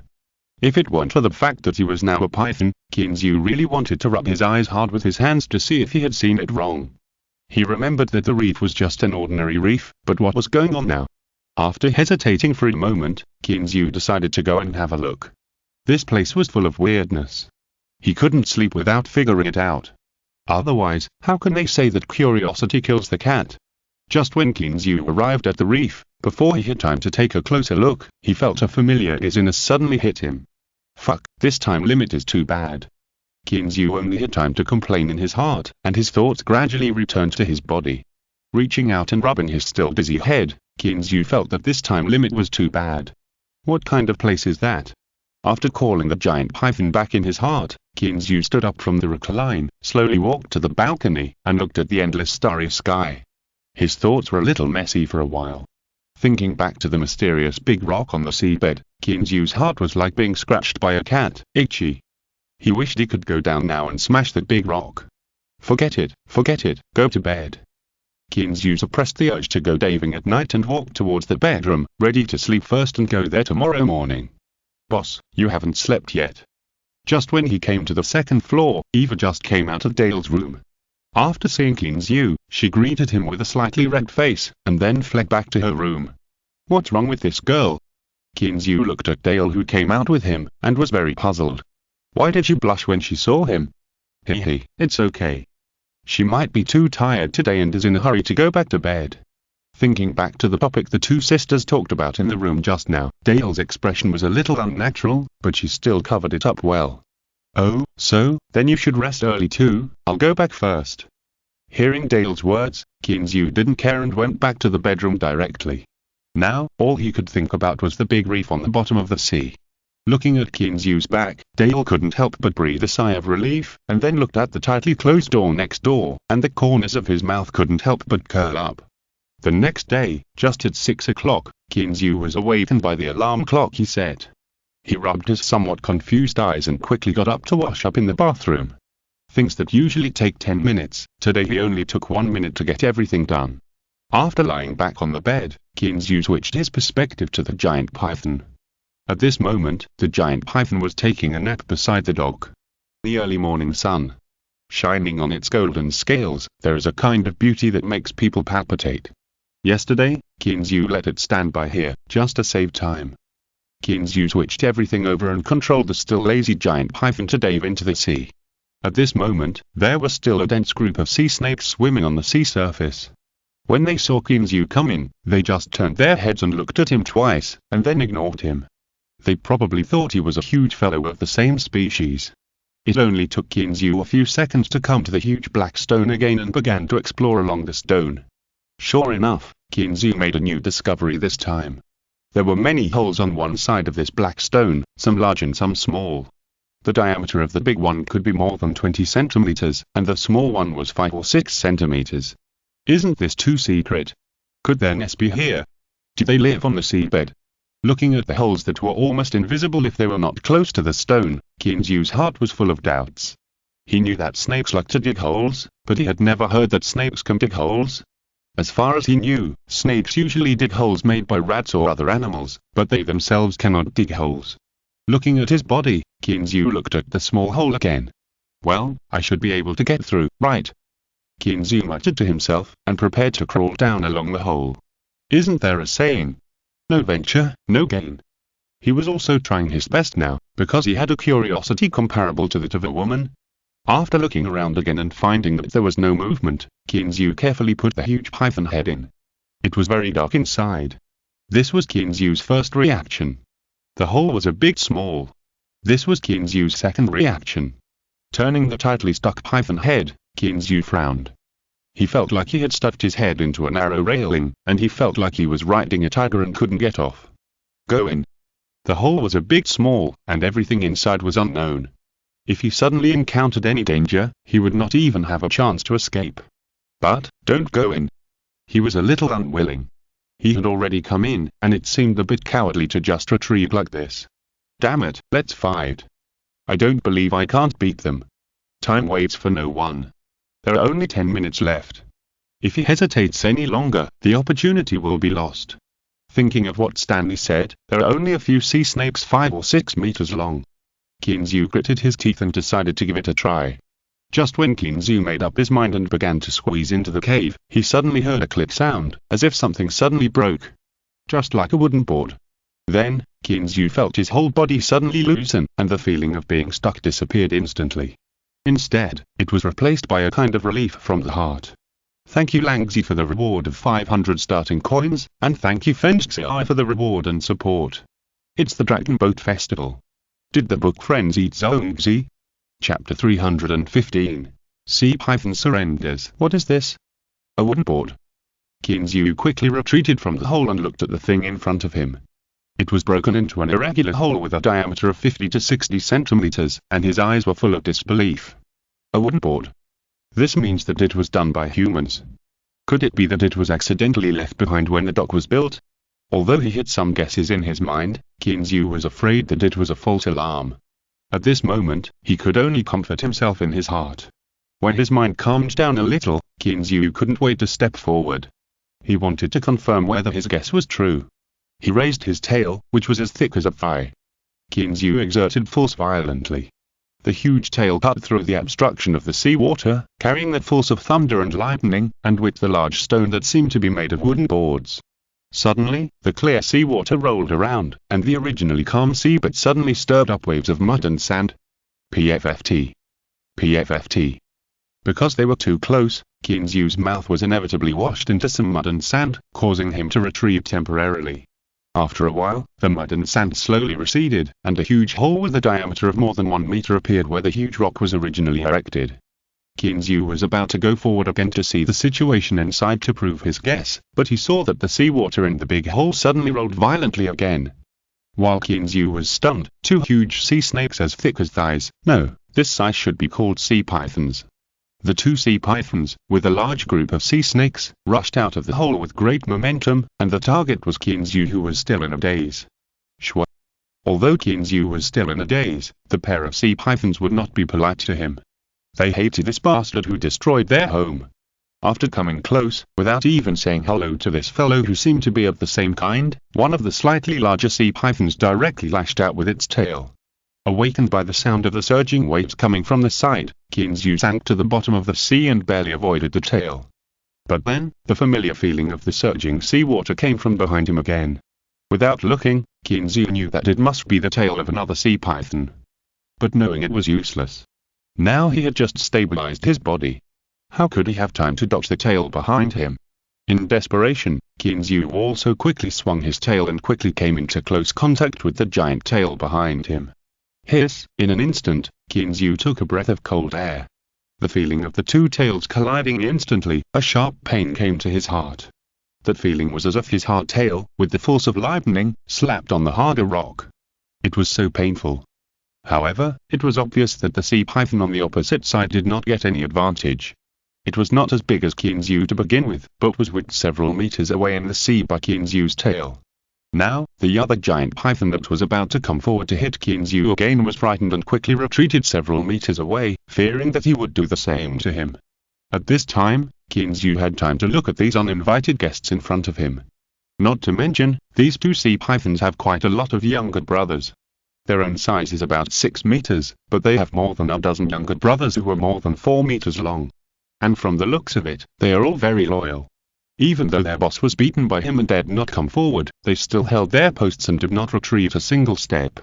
Behind them was a dense army of sea snakes, large and small. According to Qinzu's visual estimation, there were hundreds of them. However, they were not so loyal at this time. Many of them were quietly retreating.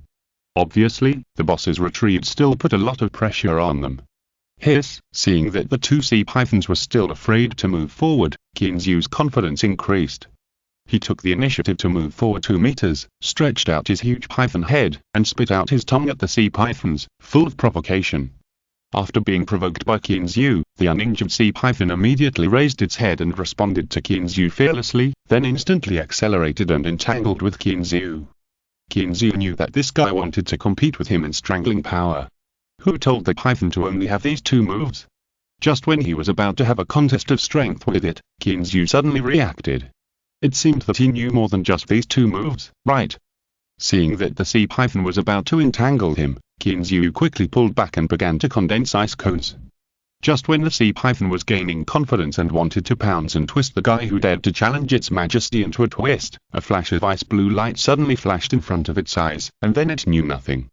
After the huge body of the sea python fell heavily to the bottom of the sea, Qinzu sneered twice and slowly approached the injured sea python. When he came to the injured sea python, Qinzu stared at it closely with his murderous eyes, as if thinking about where to start. The sea python began to tremble under the gaze of Qinzu's cold eyes. No matter whether it is a human or anything in the world, as long as it can live, no one wants to die. Just like the sea python in front of it, it didn't want to die either. It was not easy for it to grow so big. So, it made what it thought was the wisest choice, sticking its head tightly to the bottom of the sea, dragging its injured body, and slowly approaching Qinzu. Seeing the sea python like this, Kinzu just wanted to dodge, but deep in his heart, he felt the joy of the golden python. Confused, he stopped trying to dodge. Kinzu looked at the sea python in front of him, but he was communicating with cheese in his heart. After a while, Kinzu finally figured out the general meaning. According to Cheese, among the giant pythons, bowing to the same kind and crawling forward means submission. This is also very common in the animal world. In the animal world, the strong are respected and the fittest survive. It is also very common to surrender to the strong. Looking at the huge python head next to him, which was attached to the seabed, Kinzu gently raised his giant tail and placed it on the trembling python head. Sure enough, although it was trembling, the sea python did not dodge.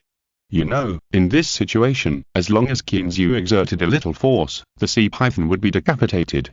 It seems that this guy really surrendered, but he just killed a sea python, doesn't it mind? Obviously, no one answered this question. After a while of confusion, Kinzu put aside the question. He turned to look at other sea pythons and sea snakes. Raising the slightly ferocious python head, Kinzu's cold eyes swept over the giant pythons and sea snakes around him one by one. All the sea snakes that felt the cold eyes of Kinzu lowered their proud heads and trembled all over. They quietly lay on the soft sand on the seabed, waiting for the judgment of the new king. Chapter 316. One step away. He watched quietly for a long time, until the sea snakes were trembling all over and could not bear the pressure. Kinzu slowly retracted his gaze. Looking at the group of sea snakes in front of him, who were fidgeting because of his gaze, Kinzu's heart was suddenly filled with an unknown emotion. Was it pride? Or satisfaction? Or was it elation? He himself couldn't tell, but looking at this large group of sea snakes, Kinzu inexplicably felt that there was no one else in the world who could do it but him. Of course, the premise was that he would not be caught by the police uncle and used as a guinea pig first. After thinking about it for a while, Kinzu finally restrained his surging emotions and did not take these guys to the shore. Otherwise, whether he could come back alive was still unknown. Swimming among the sea snakes, Kinzu, accompanied by the sea python, wanted to go down to the cave to take a look. People were always full of curiosity about unknown things. However, before he reached the cave entrance, the damn dizziness came again. Damn it, it's this damn time limit again. He punched the soft bed hard, but it didn't make much sound. After Kinzu cursed twice, he sighed helplessly. He once again forced down his strong curiosity. Kinzu felt that if it happened twice, he might really go crazy. The feeling of being interrupted ruthlessly when he was only one step away from finding out the secret was really more uncomfortable than being scratched by a cat. Kinzu got up helplessly and looked at the time. He became even more depressed. The alarm was set a little early. It was not even 7 o'clock yet. After yawning, Kinzu lay down again and wanted to continue sleeping, but because he had something on his mind, he couldn't fall asleep no matter how he turned. What is this all about? Kinzu muttered a few words in a bad mood and decided to get up.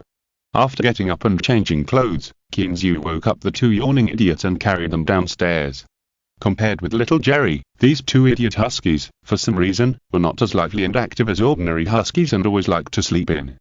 No, Kinzu recalled what these two guys usually did and felt that it could not be said that way. It should be said that these two guys sleep much longer than other idiots of the same kind. If it weren't for the fact that these two guys were not much more honest than other idiots of the same kind, Kinzu even thought about taking them to see a doctor. After going downstairs, Eva and her sister were still eating breakfast in the restaurant, but at this moment, Kinzu saw an unexpected person at the table. Mobuka, why are you here so early today? Yes, who else would it be if it wasn't Mobuka, the girl who was sitting in the restaurant downstairs and eating breakfast with Eva and her sister. Don't you see what time it is now? You, the boss, are the only one who gets up at this time. Mobuka gave Kinzu a charming look, and took a sip of milk leisurely. On her sexy red lips, there was some white milk, which made Kinzu a little angry. And the little Kinzu, who was a little dishonest because it was early in the morning, also had a tendency to wake up and raise his head. Ahem, it's only 7 o'clock. Isn't it early? After coughing awkwardly twice, Kinzu quickly came to the restaurant and sat down. While talking, he picked up a sandwich and pretended to eat it with relish to cover up the changes in his body. In fact, he thought these sandwiches were quite novel at first, and they tasted good, so he told Eva that he liked them. But who knew that Eva, the silly girl, heard that Kinzu liked to eat, and actually made sandwiches for him every day. Kinzu was depressed. No matter how delicious the food was, he couldn't eat it every day. Kinzu was so hungry that he couldn't help swallowing his saliva when he saw the sandwich. He wasn't greedy, he was just a little scared. Is it still early? At this time, Sister Eva has already taken care of the stable. Do you think it's early? Mobica was dismissive of Kinzu's words. You know, the life of a cowboy is not as leisurely and beautiful as imagined. Similarly, it is not as unruly and uninhibited as shown in those Western cowboy movies. Like when he was in China before, when everyone mentioned cowboys, such a scene suddenly appeared in Kinzu's mind. One person, one horse, one gun, some simple bags, facing the sunset, walking alone on the edge of the United States. Just like the image of cowboys in those Western movies in the United States, when they see injustice, they will immediately draw their guns and kill people. However, since Kinzu came to the United States and became a rancher, he found that everything was different from what he imagined. The life of a ranch cowboy is actually very hard. Generally, before 6 in the morning, around 5:30, they have to get up to clean the stables and cowsheds. They get up at 5:30 and have to work until the cattle and sheep are put into the pen at night, so they can rest. In the meantime, they have to drive the cattle to change pastures from time to time. If some cattle and sheep are sick, the cowboys can't sleep, and they will even have to guard them for several days in a row. After all, these guys are all a lot of dollars. In short, in Kinzu's opinion, it is not so easy to be a qualified cowboy. At least, he is like this. Before coming, he deeply believed that he would be a good cowboy. Isn't it just shooting and herding? Isn't it simple? However, since he helped Chiabara clean up several times, he never mentioned being a good cowboy again. Now looking at Mobica's disdainful face, Kinzu wanted to pull this girl over and teach her a lesson, but now he has no choice. After all, Eva and Dale are still on the side, looking at the two of them with ambiguous expressions. Well, are you still going to the construction site today? Is General Manager Lin here? Kinzu had no choice but to change the subject again. He was also curious whether Lin Yu, the girl with glasses, would come today. Of course, I have to supervise their work. Don't mess up my good design. As for Lin Yu, it seems that she is going back to her country to check the materials. She won't come these 2 days. Mobica wiped her mouth with a tissue. She was satisfied and happy. She couldn't help but praise Eva. Sister Eva's sandwiches are getting more and more delicious. I haven't eaten them for a long time. Ha, it's not that exaggerated. Although she was modest, Eva's expression was more or less proud. Obviously, she was very happy with Mobica's flattery. After chatting for a few more words, Eva took Dale and said hello to the two of them, and then went to find John and the others. After all, they were all busy. As for Mobica, the girl watched the two girls leave, and she also jumped and chased after them, and ran with them, saying that she was going to the construction site to check if anyone was lazy. Now, Kinzu was the only one left in the empty villa, sitting there in a daze.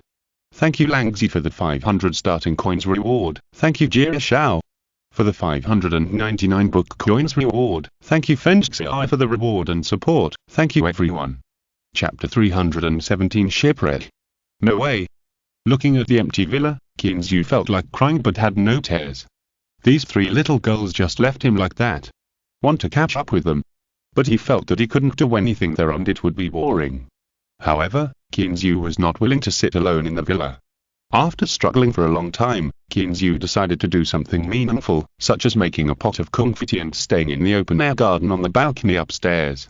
Ahem, well, Kinzu was really bored, and now his mind was full of the mysterious cave entrance on the seabed. And the group of sea snakes aboard in it he had just received. He really had no mood to do anything else. Taking out the purple clay teapot, Kinzu made a pot of boiling confetti, and squinted his eyes quietly on the balcony, not knowing what he was thinking. At noon, Mobica came back to eat lunch. Of course, it must be Kinzu who cooked, and there was no one else at home. But this girl was just having a meal. After finishing the meal, when Kinzu was about to pounce on her for some after-meal exercise, Mobica smiled and ran away again. This time, Kinzu was so angry that his teeth itched. However, considering that she was helping him with his business, Kinzu did not chase her directly and killed her at night.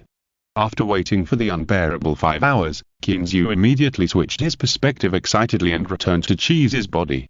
The surroundings were still quiet, and only some fish swam from time to time, which made the seawater move slightly. Kinzu opened his eyes and saw the dense swarm of sea snakes around him, and it seemed that there was a trend of gathering more and more. Moreover, it seemed that something was wrong with this place. He slowly raised his slightly ferocious golden head, and Kinzu looked around. Well, I forgot to remind him that cheese was running around everywhere.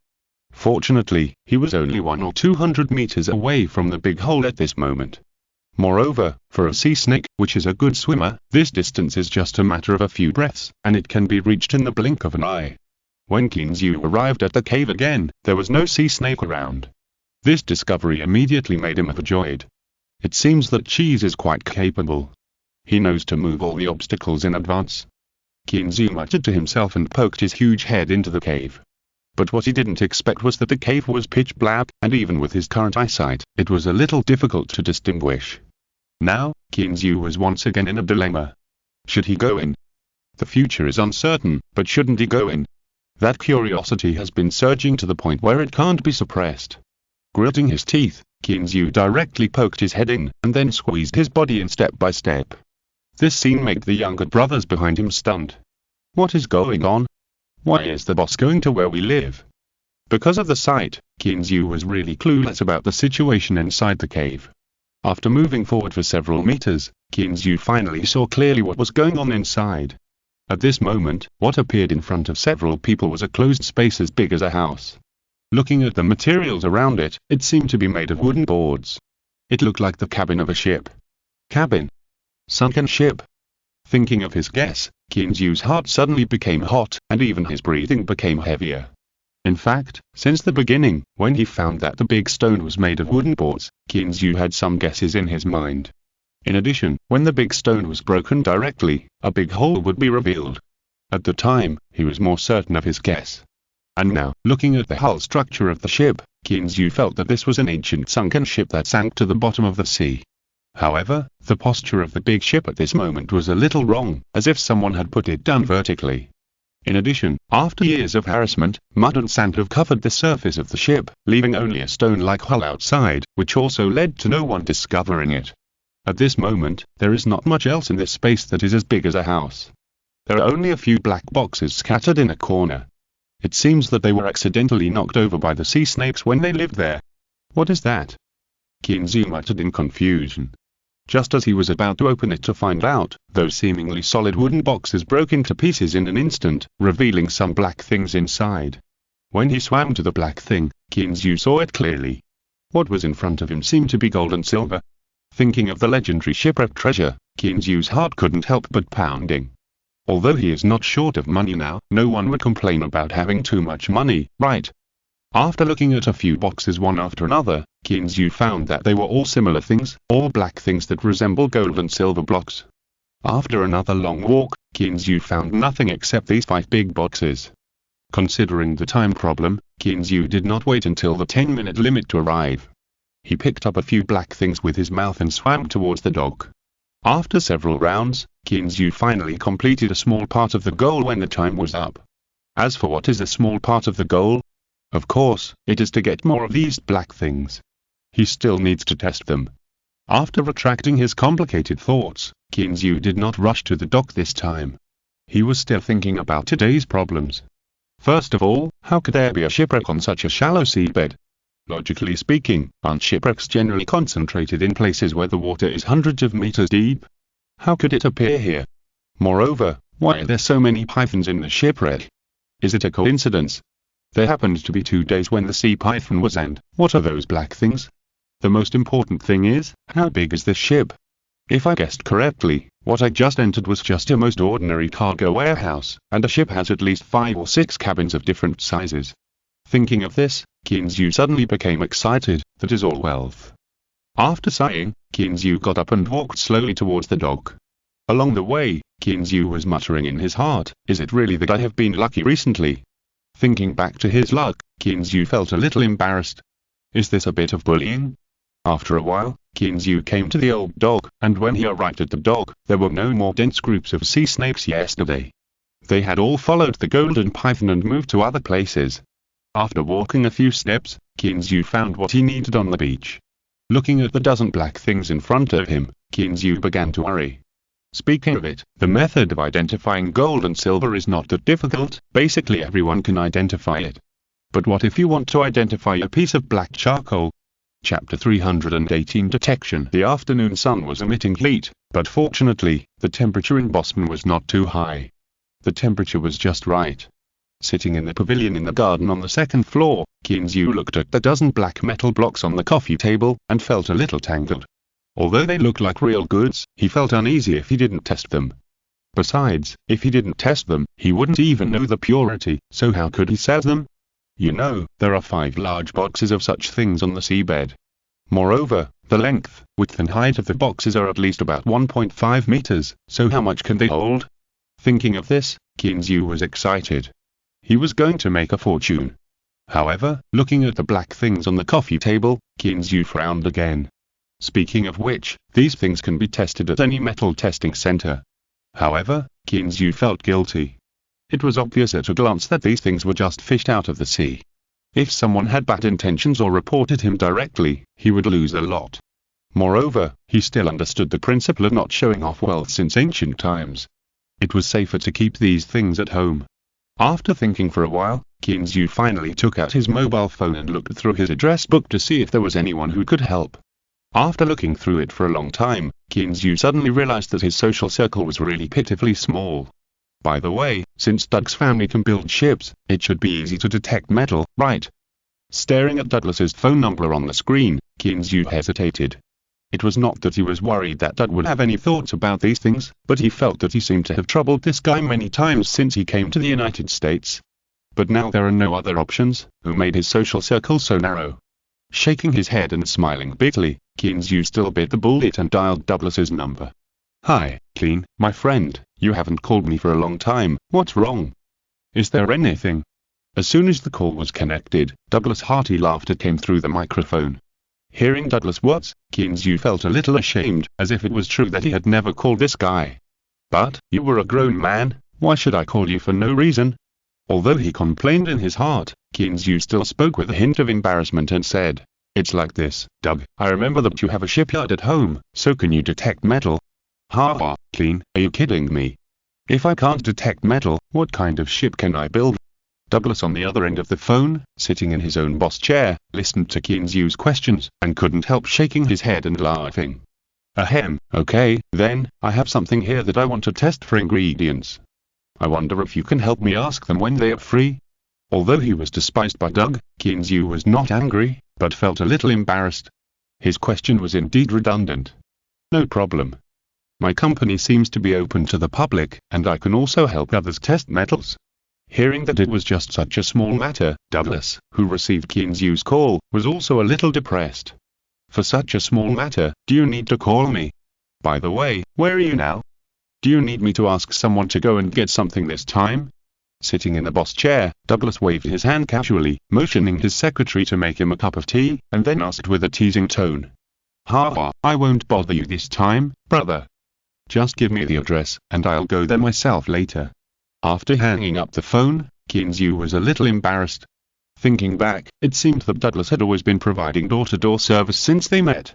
After checking the time, Kinzu put his phone back on the coffee table with a wry smile, and lay down on the recliner again.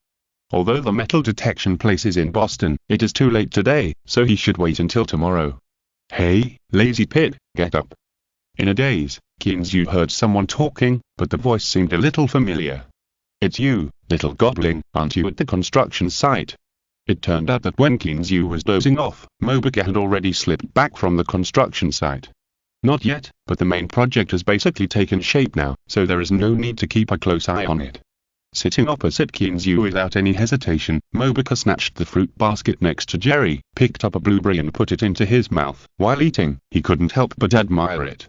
Now, little Jerry couldn't stand it anymore. He moved the fruit basket aside, and looked at Mobika angrily, asking why such a grown-up was still stealing things. So, the bluestone slabs can be laid soon. Ignoring the fight between the man and the squirrel, Kinzu looked at Mobika with a rosy face in front of him, and asked in disbelief. It's only been a few days, and the bluestone slabs can be laid already. Yes, it's almost there. Don't you know that efficiency is very important in this business? Well, Kinzu knew it would be soon, but he didn't expect it to be so fast. Okay, clean, I have to go back. I can't be late today, otherwise Joseph will really come to kill me. After teasing little Jerry for a while, Mobica stuffed the last blueberry into her mouth, stood up and said goodbye to Kinzu with a smile. No way. Going back so early. Kinzu looked at the time. It was only 4 o'clock in the afternoon. Why go back so early? Yeah, I have to go back. I was scolded by Joseph and the others yesterday. You were so comfortable and carefree. Mobica pouted and thought of the scene after returning home yesterday. Her face turned red again. Although Joseph and her mother did not object to her dating, they both wanted to meet their boyfriends. Especially Joseph, it seemed that he had known something. He had been testing her in every way these days.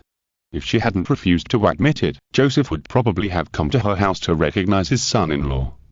Okay, then you better be careful on the road. After hearing what Mobica said, Kinzu hesitated for a moment and then agreed. However, Kinzu still hugged Mobica's youthful and invincible body and gave her a long French kiss.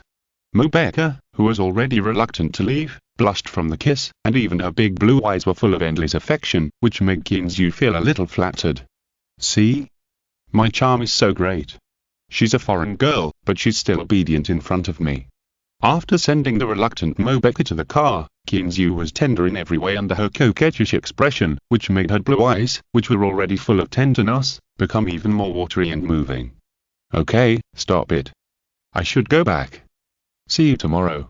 Breaking free from Kinzu's entanglement, Mobica hurriedly started the car and ran away.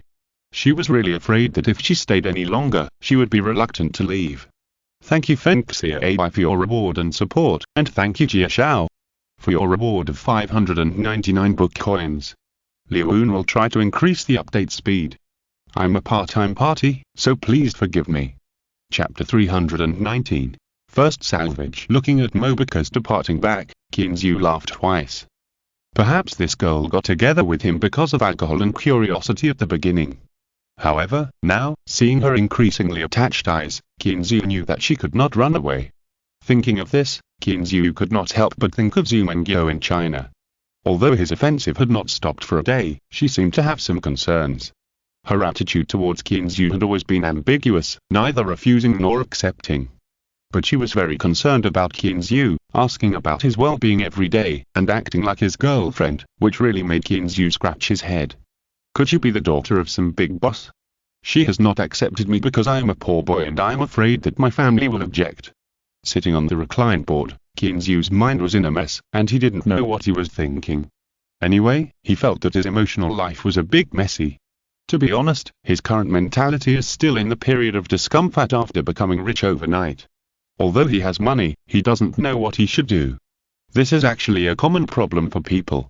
When they have no money, they fantasize about what they will do when they have money. But if they suddenly become rich, they are a little confused and at a loss, not knowing whether they are dreaming. Kinzu is in this state of mind now. He has never been sure whether all this is a dream or reality. Therefore, he is still prepared to enjoy everything he can enjoy first. As for feelings, he will wait until he has had enough fun. In the evening, Eva came back early and was busy making dinner downstairs. Kinzu, on the other hand, looked at the time and calculated the next time he could go to the sea. By the way, boss, the transformation of the ranch will be completed tomorrow, and the seeds have been planted almost, so it will be finished tomorrow. Sitting at the dining table, Eve reported to Kinzu while eating. Oh? It's over? Hearing this, Kinzu was slightly stunned, and then he remembered that the ranch was still undergoing transformation. It seems that he was really thorough in being a hands-off boss.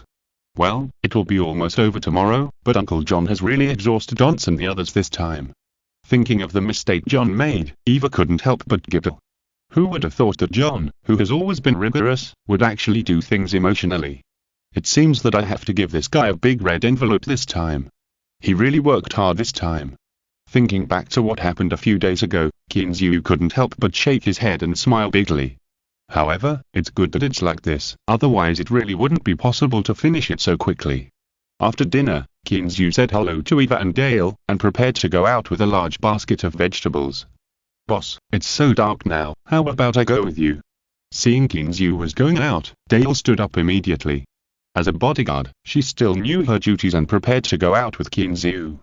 No, I'm just going out to watch cheese, you can stay at home. After saying that, looking at the confused expressions on the two girls' faces, he couldn't help but pat his head and exclaimed, "It's the golden python, it's called Cheese, how about it? It's a nice name, right? Well, good, nice, then you go and come back soon." Dale smiled awkwardly. She didn't want to walk a golden python. And Eva, she almost got goosebumps, and hurried to the kitchen to busy herself. Looking at the reactions of the two girls, Kinzu rolled his eyes helplessly. Is it that serious? Such a cute big guy, really don't know how to appreciate it. However, Kinzu didn't think about it. If it weren't for the system, it would be really strange if he didn't get scared to death when seeing such a big python. Holding the basket, Kinzu came to the old pier. At this moment, there were piles of construction materials everywhere. Under the night, it really felt a bit eerie. Kinzu shivered involuntarily when the sea breeze blew at night. He tightened his clothes and found a place to sit down. After switching his thoughts to Cheese, he saw that guy was taking a nap on the seabed. After shaking his slightly ferocious python head, Kinzu entered into the hole on the side. It's strange to say that even though it has been in the sea for so long, the hull has not been broken by the mud and sand on the seabed. But at this time, Kinzu didn't have the mind to explore these. Picking up two black metal pieces, Kinzu came to the shore. I don't know why, in this dark night, when Kinzu's consciousness is on Cheese, he can see things as bright as day. Soon, Kinzu saw himself, and after quickly approaching, he dropped the metal pieces in his mouth, picked up the basket, and came to the bottom of the sea again. With a basket, it is indeed much easier than picking up pieces by mouth. This basket can hold 50 or 60 brick-sized metal blocks, but even so, Kinzu ran back and forth 10 times before he could move all the metal blocks in a box to the shore. However, even if he ran back and forth 10 times, it only took more than 3 minutes, mainly because the endurance and strength of the giant python are not comparable to humans. For the giant python, holding a basket of brick-sized metal blocks is not much different from holding a strand of hair. Kinzu did not feel bored at all while doing the single physical labor back and forth. Now, these black metal blocks, in Kinzu's eyes, are piles of green US dollars. Although Kinzu's speed was fast enough, he still couldn't get all the 5 boxes up before the business came. With a helpless sigh, Kinzu packed up these things, and then called the giant python that was still on the seabed to come up, asking this guy to guard here, and he couldn't go. Anyway, not many people will come here at the moment. The workers at the dock are still on vacation, and the fishermen were sent by Kinzu to help the cowboys. He plans to wait until tomorrow daytime when no one is in the villa, and then he will transport these things back to the villa. Although it is safest to put these things on the seabed. But people are always impatient and insecure. Knowing that there is a treasure there, if you don't get it and find a place to hide it, it's really a bit uneasy. After packing up everything, Kinzu returned to the villa with a satisfied look. The look of lustful rippling. If you don't know, you would think he just came back from a big health care. Even Eva and Dale looked at him with a puzzled expression. Although they are still virgins, they are still very sensitive to such lewd expressions. After Kinzu ended upstairs, the two girls looked at each other, and it was Eva who spoke first. What is the boss doing? Looking at the expression, it seems that he went to meet an old lover. Dale also touched his chin and rarely gossiped. But, we're the only 2 women in the ranch, right? Then, Kinzu didn't know that the 2 women downstairs were gossiping about him. After returning to the bedroom, he washed up and fell asleep. It wasn't because he was very sleepy, but he was conserving his energy for tomorrow's work. Chapter 320 Sprinkler system completed. In the early morning, a ray of sunlight shone into the empty bedroom through the red maple outside the window. It splashed on the soft big bed, making Kinzu, who was sleeping, squint his eyes. This damn sun. Kinzu yawned lazily, sat up from the bed, rubbed his sleepy eyes, and looked at the bright sunshine outside with an unhappy face. He had almost finished fishing, and he felt at ease. Because he had something on his mind yesterday and didn't sleep well, he planned to sleep more today and do the rest of the work at noon. But he knew that he slept too hastily yesterday and forgot to draw the curtains, resulting in the room being bright in the morning. Even with his eyes closed, he could feel that the room was transparent. There was no choice but to get up and wash up. He looked at the time and it was only 7 o'clock. Since he was up, Kinzu didn't plan to sleep anymore. He switched perspectives directly, regardless of the giant python sleeping, and directly controlled him to act as a porter. After working for a while, he finally salvaged all the black metal blocks in the 5 large boxes in this space and hid them on the beach before the business came. After telling Cheese to watch over there honestly, Kinzu yawned and went downstairs. Eva and Dale were gone. Kinzu looked and suddenly remembered that Eva said yesterday that the project would be finished today. Damn it, I always think about those things in the sea and almost forgot about the work. Especially when he thought that he wanted to sleep in, Kinzu couldn't help but feel ashamed. Eva had specifically told him about this yesterday, but he didn't think about it and didn't remember it. Kinzu hurriedly ate something and went out. Just when he was about to go to the stable, he heard the sound of a car horn behind him. Turning around, he saw a white Ford off-road vehicle slowly driving over. The blonde beauty with a bright smile on her face was sitting in the driver's seat. Who else could it be but Mobika? Hey, baby, it's a little late today. Kinzu looked at the time, and remembered the words that the big mare said yesterday, looking at her with a teasing look. Clean, does it look good? Feeling Kinzu's gaze, Mobika not only did not have the shyness of Zumengyo, but also proudly straightened her plump breasts that made her proud. Good looking. Mobika's action made Kinzu immediately forget that he had to continue teasing her, and he wanted to stretch out his dirty pig hands with a smile on his face. Don't make trouble, I still have to go to the construction site. The river channel is about to be dug out, and the design here will start today. Mobika slapped Kinzu's dirty pig hands away, and started the car with a smile, wanting to drive deep into the ranch.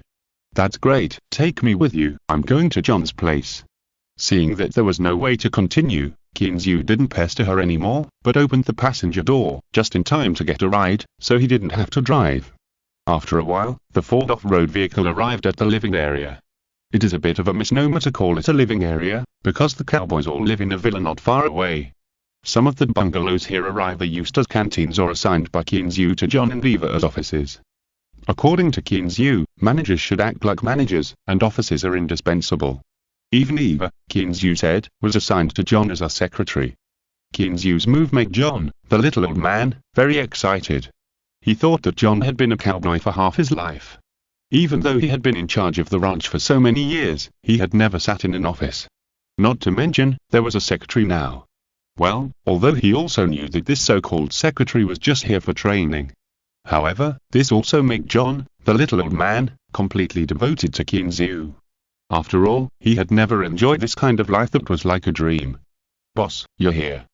Seeing Kinzu coming in, John immediately stood up from behind his desk, ran over with an excited look on his face, stretched out his hands and shook hands with Kinzu. Ha, all right, John, you have to work hard and don't let me down. Kinzu patted the old man hard, his still strong body, and looked at Eva on the other side with a smile. Eva's job at the moment was to help John calculate the expenses of the ranch. After all, there was nothing big to do at ordinary times, just some small things. Today, On's project will be completed, and the seeds have been planted.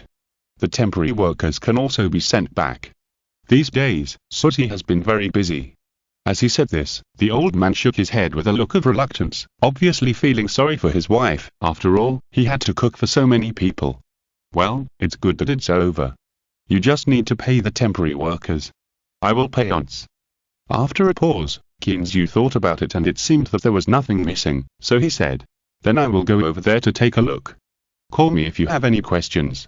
Seeing that both of them nodded to show that they understood, Kinzu went out to the door, casually found a four-wheel motorcycle from the garage, and rode to the back. Along the way, Kinzu walked and strolled. Now the ranch is full of large tracts of bare land and a few small woods that appear occasionally. The ranch now looks bleak in the autumn wind, and the beautiful scenery of cattle and sheep can no longer be seen. However, when Kinzu looked at the sprinkler equipment erected on the bare land, he couldn't help but reveal a satisfied smile. Mr. Clean, you're here. When Kinzu rode a four-wheel motorcycle and rushed to once, the guy seemed to come back to his senses, with a face full of joy and excitement. Thinking that a large sum of money would soon come into his account, although the money was not his, he couldn't help but get excited. After all, with such good performance, how could he not get a bonus?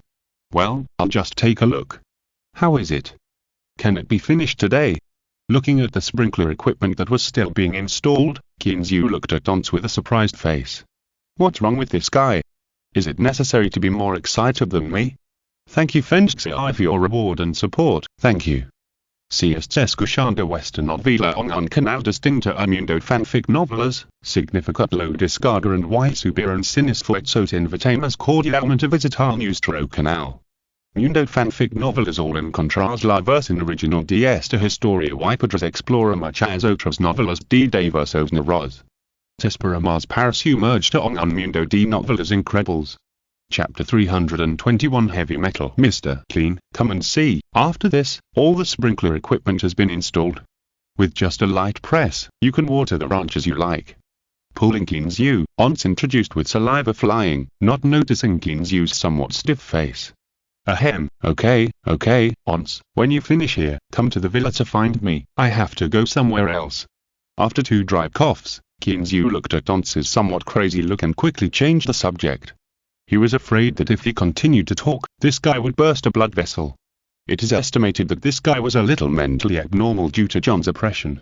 Looking at Once with pity, who looked like a resentful woman, Keen's you quickly ran away. He didn't want to listen to him nagging here. After riding a 4-wheel motorcycle around the ranch again, he said hello to Ryan and other cowboys. Keen's you did not look for Mobica, but went directly back to the villa. Compared to women, he was more interested in the things he fished out of the sea. After arriving at the villa, Keen's you drove out the pickup truck, found a few large barrels for soaking seeds, and headed straight to the beach. Cheese, who was taking a nap on the beach, was suddenly disturbed by a loud car sound and immediately became alert. He raised his slightly ferocious python head. It was not until Keen's you opened the car door and jumped down that it regained its lazy look and lay back on the ground. Not bad, worthy of praise, but you should help me work first. After praising this sensible guy, Keen's you began to get busy and began to carefully place silver or something else in the red leather barrel. After filling a leather barrel, Keen's you asked Cheese to hold it and stood up and put it on the pickup truck. Keen's you only found out yesterday that Cheese has such a strong bite force and power. It was fine for it to hold a large frame of metal blocks in its mouth. It easily lifted up Lao. In the past, he always thought that pythons would strangle and entangle, but he didn't expect that his own Cheese's bite force would be so amazing. It seems that there is really no normal animal in my family. Keen's you smiled proudly and continued to put metal blocks into the bucket. Come to think of it, whether it is the squirrel Little Jerry, or the brothers Gaha and Shiaoha, they all have a good set of teeth after being transformed. Little Jerry is needless to say, those 2 big teeth make even Keen's you a little scared, let alone others. As for Gaha and Shiaoha, since Keen's you got up late again and saw that they were so hungry that they even ate beef bones, he no longer doubted the hunting ability of these 2 guys. Sometimes Keen's you even wondered whether he should start training them to hunt, so that he could save some dog food. You know, these 2 little guys have a big appetite every day. If it was in the past, Keen's you would never be able to afford to feed them. To put it bluntly, what they eat every day now is better than what Keen's you ate before. Not only do they have beef every day, but they also have some game from time to time. Keen's you no longer feeds the 2 guys cooked beef. All the meat is eaten raw directly, just to train their wildness. However, Keen's you now has an extra job, which is to start supervising them to eat fruits. Eating only meat is not good, because their mouths will stink. Bang! A dull sound broke Keen's you's meditation. Looking back, he saw Cheese holding a shiny metal ring and looking at him blankly. On the ground, the big red leather bucket was still motionless in the same place, but the handle used to carry it had disappeared. Fuck, what's going on? Keen's you was a little dumbfounded. What the hell is this? Shaking his head suddenly, Keen's you actually saw a trace of innocent expression on Cheese's slightly ferocious python face. I must be dazzled, yes, for sure. Walking forward and circling the big red leather barrel for a long time, Keen's you stretched out his hand to try it again, and then picked up a piece of metal to weigh it. Well, he had to admit that it was too heavy. What should I do now? Keen's you was a little dumbfounded. Should I put it in piece by piece? How long would it take? However, if I don't put it in piece by piece, there is no way. A leather barrel can't bear such a heavy thing. I just praised you a few words, and you were so proud. Keen's you pouted helplessly and looked at Cheese depressedly. This guy really doesn't like to be praised. It seems that Cheese, who has been holding his head high, can't help but lower his head slightly. Although he doesn't know what happened, the master is always right. There was no other way. In this case, Keen's you had to use the basket from yesterday again. He first filled the basket below, then climbed onto the pickup truck, and asked Cheese to hand him the basket while he stacked the metal blocks. In this way, Keen's you and the python began to stack the metal blocks 1 basket at a time onto the pickup truck. After all the thousands of metal blocks were loaded, Keen's you was as tired as a dog. On the other hand, Cheese still looked unconcerned. Obviously, these things were just a piece of cake for him. After resting for a while, it was almost noon. Kinzu was afraid that Mobika would come back and not find him, so he drove the pickup truck directly back to the warehouse. As for Cheese, of course he came along, otherwise Kinzu would not be able to get it down. Following the pickup truck, Cheese slowly moved towards the warehouse next to the villa in an orderly manner. As for Haha and Pape, who were hovering in the sky, they also calmed down after Kinzu whistled. They could only look at Cheese with an unwilling look, and swaggered into their territory. Looking at the two unwilling birds of prey above his head, Cheese spit out his tongue disdainfully. Little guys, don't think you are great just because you can fly.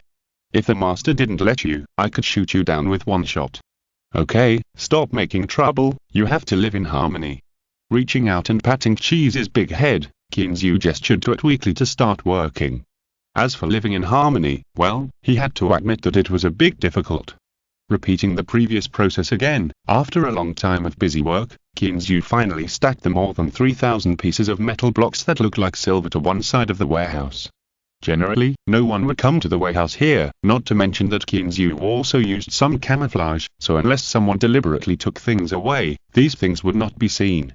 After cleaning the car and going out to play, Kinzu drove the pickup back to the garage, then lay down on the sofa with a tired face. In his mind, he began to calculate whether it was worth it to work so hard. First of all, if these metal blocks are really silver, how many are there? Kinzu didn't know. Anyway, he couldn't lift them, but this didn't bother him. Isn't there a saying? If you don't understand anything, ask Bedu. In this internet age, it is still very easy to find some information. However, you don't know until you check it out. This check really scared Kinzu. Chapter 322 The Price of Silver. On the brown leather sofa, Kinzu stared at his phone with a dull look, as if he saw the cows on his ranch flying. How could there be so many? Kinzu rubbed his eyes vigorously, and even thought that there was something wrong with his eyes. If it is said here that the density of silver is 1053 grams or cubic centimeter, then 1 cubic meter of silver is 1053 10 grams equals 10,530 kilograms equals 1053 tons. Fuck, do you want to be so exciting? Holding the calculator, Kinzu felt that his little heart was about to be unable to bear it, and he felt like jumping out to see the world. He remembered that the current price of silver seemed to be more than 3 yuan, nearly 4 yuan per gram. Of course, this is RMB. Let's use 3 yuan per gram. Kinzu took the calculator and started to calculate again. If 1053 tons is converted into grams, it would be 1,053,000 grams, multiplied by 3. That's 31,590,000 RMB. Gong. Looking at the long string of numbers on the calculator, Kinzu felt his mouth dry. More than 30 million, even if it's RMB, it's a huge sum of money. Moreover, this is only 1 cubic meter. If these are really silver, how much do I have? 5 cubic meters or 6 cubic meters? No, I can't wait any longer. Kinzu stood up suddenly and felt that he couldn't wait any longer. If it was true, it would be a huge sum of more than 100 million. Clean, where are you going? As soon as Kinzu walked out of the door, he ran into Mobika who had just returned. Seeing her puzzled face, Kinzu was a little speechless. No, just strolling around. Are you done over there? Being stared at by Mobika was a little embarrassed. Kinzu quickly turned back into the house.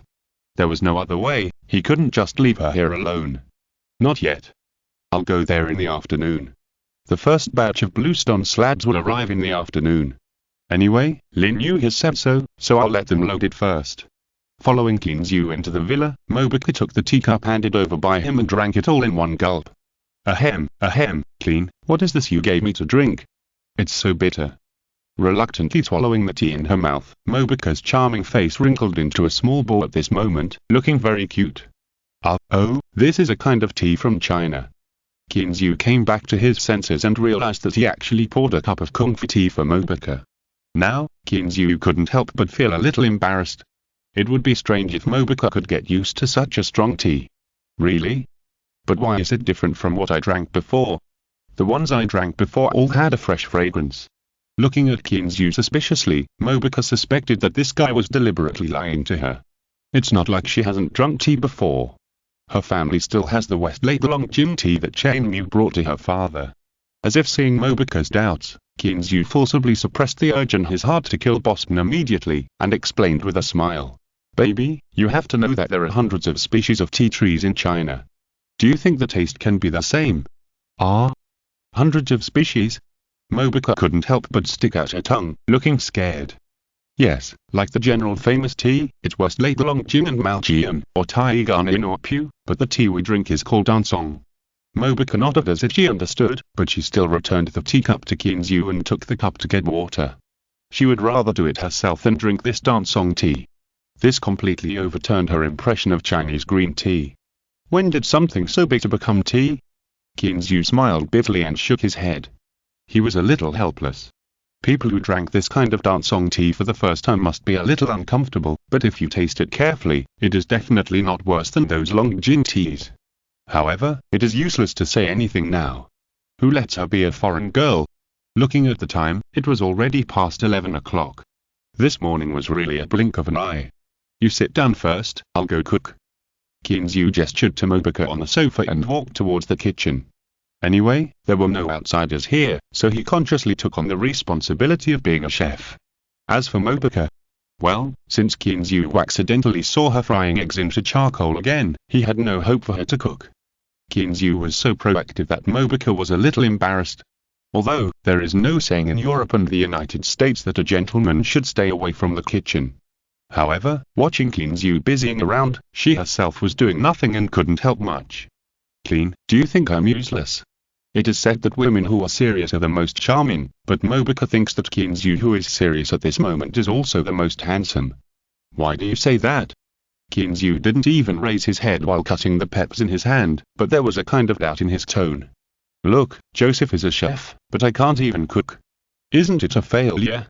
Mobica said that she also felt that she was really a bit of a failure. She had such an excellent chef father, but she was actually a lazy person.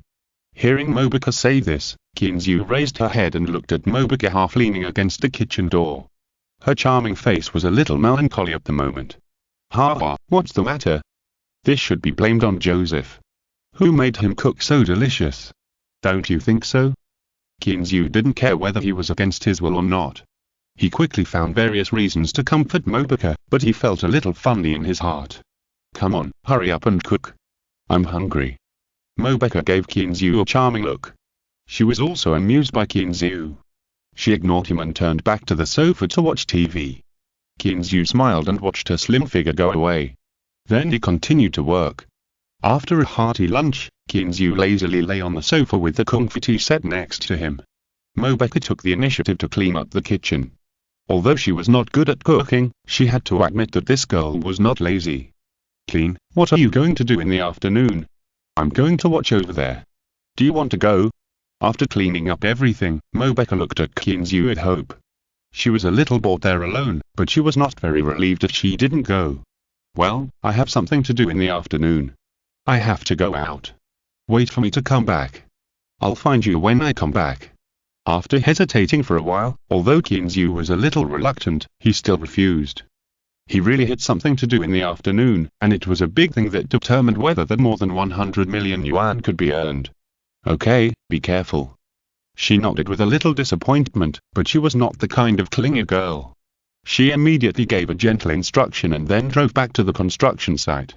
As soon as Mobica left, Kinzu got up quickly, washed the tea set, took a black briefcase from the bedroom, and put a few pieces of metal in it.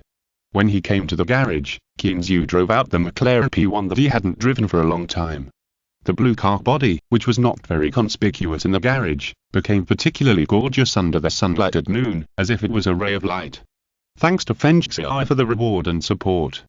Chapter 323 The Significance of Testing. On the straight interstate highway that seemed to have no end, a brilliant blue figure quickly passed the pastures and forests on both sides of the road and headed towards its destination. Kinzu held the steering wheel with one hand and rested his other hand on the window in boredom. Driving alone was really boring, especially on an interstate highway where you couldn't see a car for half a day.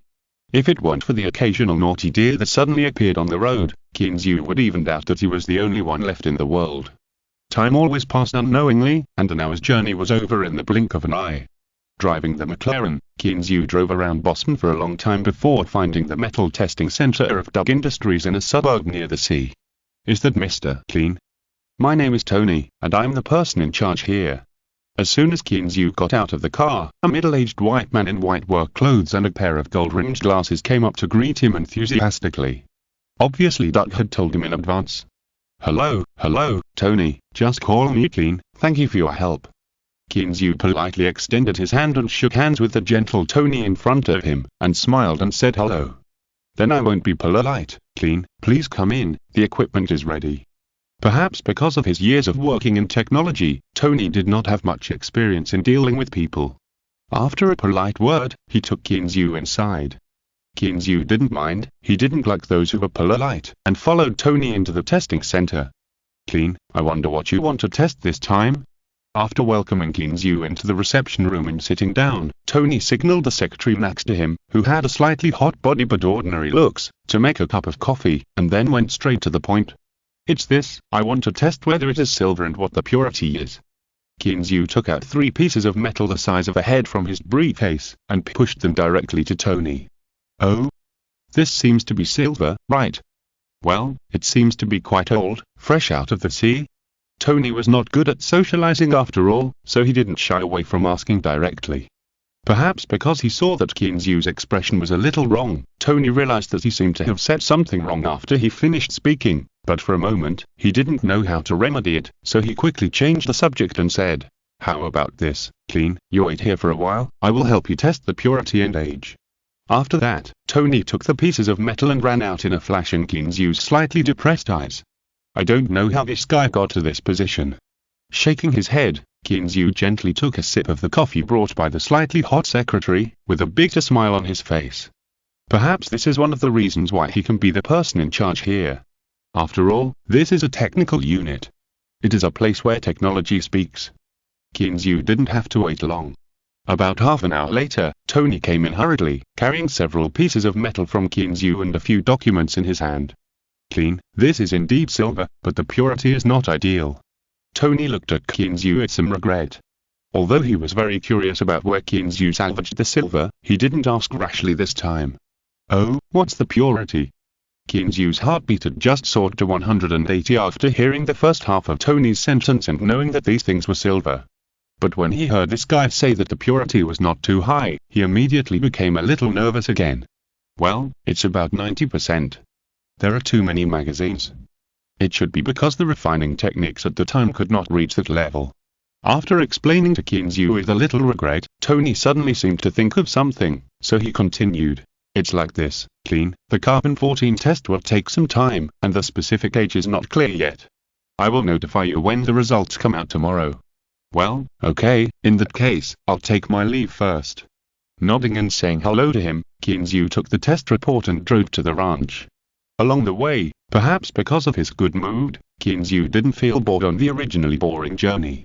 Looking at the woods and ranches that passed by from time to time on the roadside, Kinzu felt that they were so full of vitality, and there was no feeling that late autumn was coming.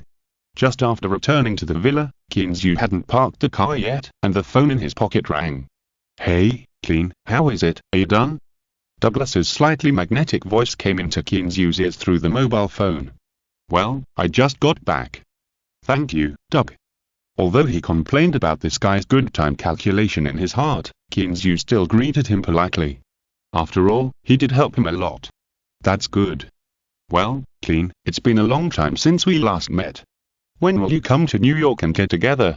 To Kinzu's surprise, Douglas did not talk about silver, but asked him to get together in New York. How about this, my ranch is undergoing a major renovation recently. I'll come over to have a few drinks with you after I'm done with my work in a few days. After thinking about it for a while, Kinzu understood the guy's concerns. It's safer to talk about this kind of thing in person, and it's not always safe on the phone. Now that he has figured it out, Kinzu will not hesitate, but considering that the ranch is undergoing renovation recently, he still postponed the time for a few days. After a few more polite words, Kinzu hung up the phone, playing with the local tire and gold in his hand, and the corners of his mouth couldn't help but curl up a perfect arc. He didn't expect that the goal this time was so easily achieved. In fact, let alone just identifying the authenticity of silver bars, even if you take an antique that others cannot identify, Kinzu can identify it in minutes. Don't forget that Qinzhou has the skills of identification, but although he can identify the authenticity, he can't identify the purity. Moreover, Qinzhou also has his own ideas in his heart. With so much silver, he will definitely not keep it for himself. Since he doesn't keep it, he must sell it. But how to sell it is another way of saying it. After all, his silver was not salvaged on the high seas. If the government knows about it, it will not be fun. According to international salvage law, if it is not an ownerless shipwreck salvaged on the high seas, then the first owner is the country that owns the sea area. In other words, if you salvage a shipwreck in the waters of the United States, even if the original country or individual of the ship did not come to rob you, what you salvaged belongs to the United States. This means that the silver in Qinzhou's hands is actually not very fair. If he wanted to sell it, if he took the initiative to go door to door to promote it, the price would definitely be pushed down even lower. Instead of that, it would be better to wait for others to come to the door. This is why he went to Duck's testing center. Qinzhou believed that Tony must have informed Douglas of everything today when he just left the house. Although he is not very good at talking, he still knows the value of a sunken ship. Thank you Xiao Langzi for the 500 starting coins reward. Thank you Langzi for your support. Chapter 324a. Sudden accident. After putting the gold back in his pocket, Qinzhou parked the McLaren and left the garage and returned to the villa. The sun outside was still bright, shining through the floor-to-ceiling glass on one side of the villa and directly splashing into the luxuriously decorated room. Two pure white little huskies were leaning against each other with their forelegs up, taking a nap. With their breathing, their seemingly soft little bellies also rose and fell, looking particularly cute. And little Jerry was also lying on the sofa beside him, taking a nap in the warm sun. The little head nodded from time to time, which made people laugh. As for Dudu, well, Qinzhou searched for a long time before he found this guy in a corner. His two front paws were scratching his long ears and he was snoring. Perhaps, because Qinzhou opened the door a little loudly, the two little huskies who were sleeping soundly were awakened. After opening their confused eyes, they saw that it was Qinzhou, and suddenly turned over and wanted to get up. Who knew that in his excitement, he turned the wrong direction? They were originally sleeping together, and now the two half-grown little heads suddenly came into close contact, and they kept groaning while holding their little heads in pain. Seeing this scene, Qinzhou laughed dumbly, and his originally troubled mood returned to calm in an instant. After comforting the two little guys, Qinzhou did not wake them up, but let them continue to sleep. He walked to their study room on the side and pushed the door and walked in.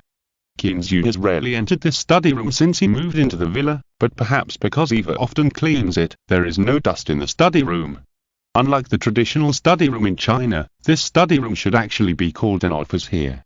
Unlike the serious and elegant style of the study room in China, this one is more simple and modern, just like the executive office in an office building, with all the office supplies. The only thing in common is perhaps the bookshelf behind him that he has never read, but are indispensable, like brick-like books. Sitting in the wide boss chair, Qinzhou looked at the bookshelf full of Chinese and foreign classics behind him and shook his head.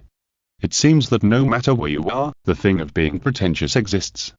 Moreover, this office is completely open, and the surroundings, including the outer wall, are made of transparent glass. He knocked with his hand, and the sound was very dull. It seems that John was right. The outer wall on this side is made of a bulletproof glass. Outside the glass is a small forest, which is full of various Native American maple trees. It looks green and full of vitality. Facing the mottled sunlight pouring in from the window, Qinzhou leaned on his boss chair, squinted his eyes, and prepared to control his giant python to explore the unknown shipwreck, which is even more full of unknown areas.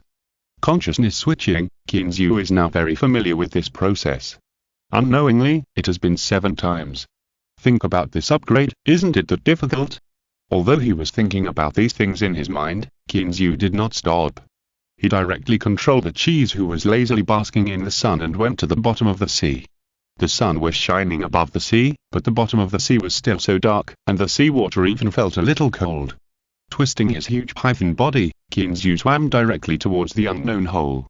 After entering the hull through the hole again, Qinzhou was a little confused. After circling around this space, Qinzhou did not find that door to other cabins. Is there any mechanism? After circling around again without any results, Qinzhou was a little anxious. Time waits for no one. Since you can't find the entrance, I will make an entrance for you. Shaking his big head, Qinzhou was also ruthless in his heart. Since he couldn't find it, he would make one for him. After making up his mind, Kinzu took a few steps back and condensed a more than 1 meter long ice cone in the seawater, and directly bombarded the wooden board in front of him. There was no scene of wooden boards bursting as imagined, nor was there a scene of seawater splashing and surging. The ice cone passed through the wooden board without a sound and shot towards the next layer. Suddenly, Kinzu felt a palpitation in his heart. He didn't have time to think about it. He turned around and went out of the hole he came from. Before Kinzu swam far, the seawater behind him suddenly surged up from a distance. Waves, carrying the momentum of destroying the world, swept towards him. Kinzu, who was swimming desperately on the sea, had no time to react. He only felt a sharp pain in his body and was directly hit by the waves and flew onto the beach. The sea surface, which was originally calm, was also surging, as if it was the end of the world. Countless seawater swept towards the vortex in the middle. After a dizzy head, Kinzu suddenly opened his eyes and stood up from his soft and spacious boss chair. He still seemed to be able to feel the waves of pain coming from his body. The pain made him want to faint. However, he wanted to faint but couldn't. Instead, the feeling was particularly clear. What is going on? How could this happen? Recalling the feeling just now, Kinzu shuddered involuntarily. Without thinking too much, he staggered out of the villa and drove the pickup truck to the dock. In the villa, the little guys who were awakened by the sound looked up at each other, then looked at the door, and went back to sleep with a confused look on their faces. When Kinzu arrived at the dock, he saw a bloody giant python lying on the beach. At this moment, it could no longer see the original brilliant golden color, but was replaced by a heart-pounding blood red. On the sea, the originally calm blue water was still surging, and even a wisp of green smoke was rising, which looked a different kind of beauty. Cheese, what's wrong with you? What's going on? Kinzu shouted loudly when he came to the giant python, with a hint of sob in his voice. He wanted to hug the bloody giant python on the beach, but he was afraid of hurting it, and he was at a loss for a moment. Cheese, wake up, wake up. No matter how Kinzu shouted, the giant python on the beach did not move, giving people the illusion that it was just a giant python and had no life. Remind the host, if you don't treat it, the golden giant python will die completely in 1 minute. At the time, the vision-sharing skill will be recycled until the next spirit beast appears. The mechanical voice of the system, in Kinzu's ears at this moment, really made people feel so kind and pleasant, and Kinzu's heart suddenly became clear. Ignoring the next words of the system, Kinzu quickly turned to the skills. He remembered that genetic modification seemed to be able to treat pets. Just like Xiaojun at the beginning, he just modified it and the wound on his body was healed directly. Thanks to Fengxiai for the reward and support, thanks to Brother Meeple for the reward of 1,999 book coins, and congratulations to Meeple for his promotion to helmsman. Ahem, I'll owe you more updates for now, and Liuun will work hard on writing. Chapter 325 Dud. After opening the system, Kinzu used a gene enhancement on the giant python in front of him, which had almost no life.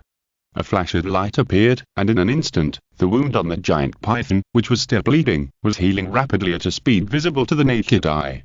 In just 5 minutes, the giant python, which was originally blood red, had returned to its usual golden color. Kinzu even felt that the color of the giant python was brighter and more dazzling than the usual golden color. He slowly moved his big head, and the giant python seemed to know that it was no longer in danger. After gently rubbing his big head on Kinzu's body, he turned back with lingering fear and looked at the sea surface that had returned to calm. Hey, boss, are you okay? What happened here? In the distance, Will's slightly anxious voice suddenly came to mind. Kinzu looked back and saw that Will, along with several fishermen and Ryan, had just stopped the pickup truck and ran over here breathlessly after getting off the car. Moreover, several people still had weapons in their hands. Obviously, they were attracted by the huge explosion just now. It's okay, I don't know much about it. It was fine before, but suddenly it became like this, and it also hurt my pet. Seeing several people come in, Kinzu also shook his head in confusion. He didn't care about whether the ship sank or not. He just wanted to figure out what was going on. It seems to be caused by an explosion, and it's on the bottom of the sea. After looking at the old dock destroyed by the seawater, Ryan said very confidently. After all, he was a veteran and had some observation skills. Boss, should we send it to the veterinary hospital first? Will was more careful than Ryan. As soon as Ryan finished speaking, he looked at the giant python lying in a pool of blood with a worried look on his face. It's okay. Fortunately, this guy has thick skin and flesh. The bleeding has stopped for the time being. Kinzu first comforted the giant python that was still a little frightened, then looked at Ryan in confusion and asked, "Explosion? This is a ranch, where did the bomb come from?" After hearing Ryan's words, his heart was a little confused. It seemed that he had thought of something, and his face became a little abnormal. "This, boss, I don't know, or I can go down and take a look." Ryan saw that Kinzu's face was not right, and he didn't dare to say anything. After all, bombs are not ordinary things. Fortunately, this time it was at the dock. If it was at the villa, it would be a lot of fun. After looking at Will, seeing that Kinzu did not object, Ryan took a few people back to get the diving equipment. These things were already in the warehouse. After a while, several people put on their equipment. In the face of Kinzu's uncertain face, Ryan and his companions didn't care about sea snakes or not, and jumped into the sea. Kinzu wanted to strangle Ryan to death at this moment. He was not worried about his own safety, but worried that the sunken ship in the sea would be discovered by them. But he knew that what he worried about would come true. Ryan actually proposed to go to the sea to take a look, and before he could react, he had already put it into action. Now, Kinzu could only pray that Ryan and his companions would not find anything. Otherwise, he would really be empty-handed. While Kinzu was waiting anxiously, Ryan and his companions had already reached the bottom of the sea. Looking at the bottom of the sea that was as bumpy as the surface of the moon, they looked at each other in surprise. They had been here before, but how could it become like this? After looking at Will, several people began to search separately carefully. About 10 minutes later, just when Kinzu couldn't help wanting to go down to the sea to look for them, the originally calm sea surface began to surge with waves, and then several figures floated up one after another. "How is it? Did you find anything?"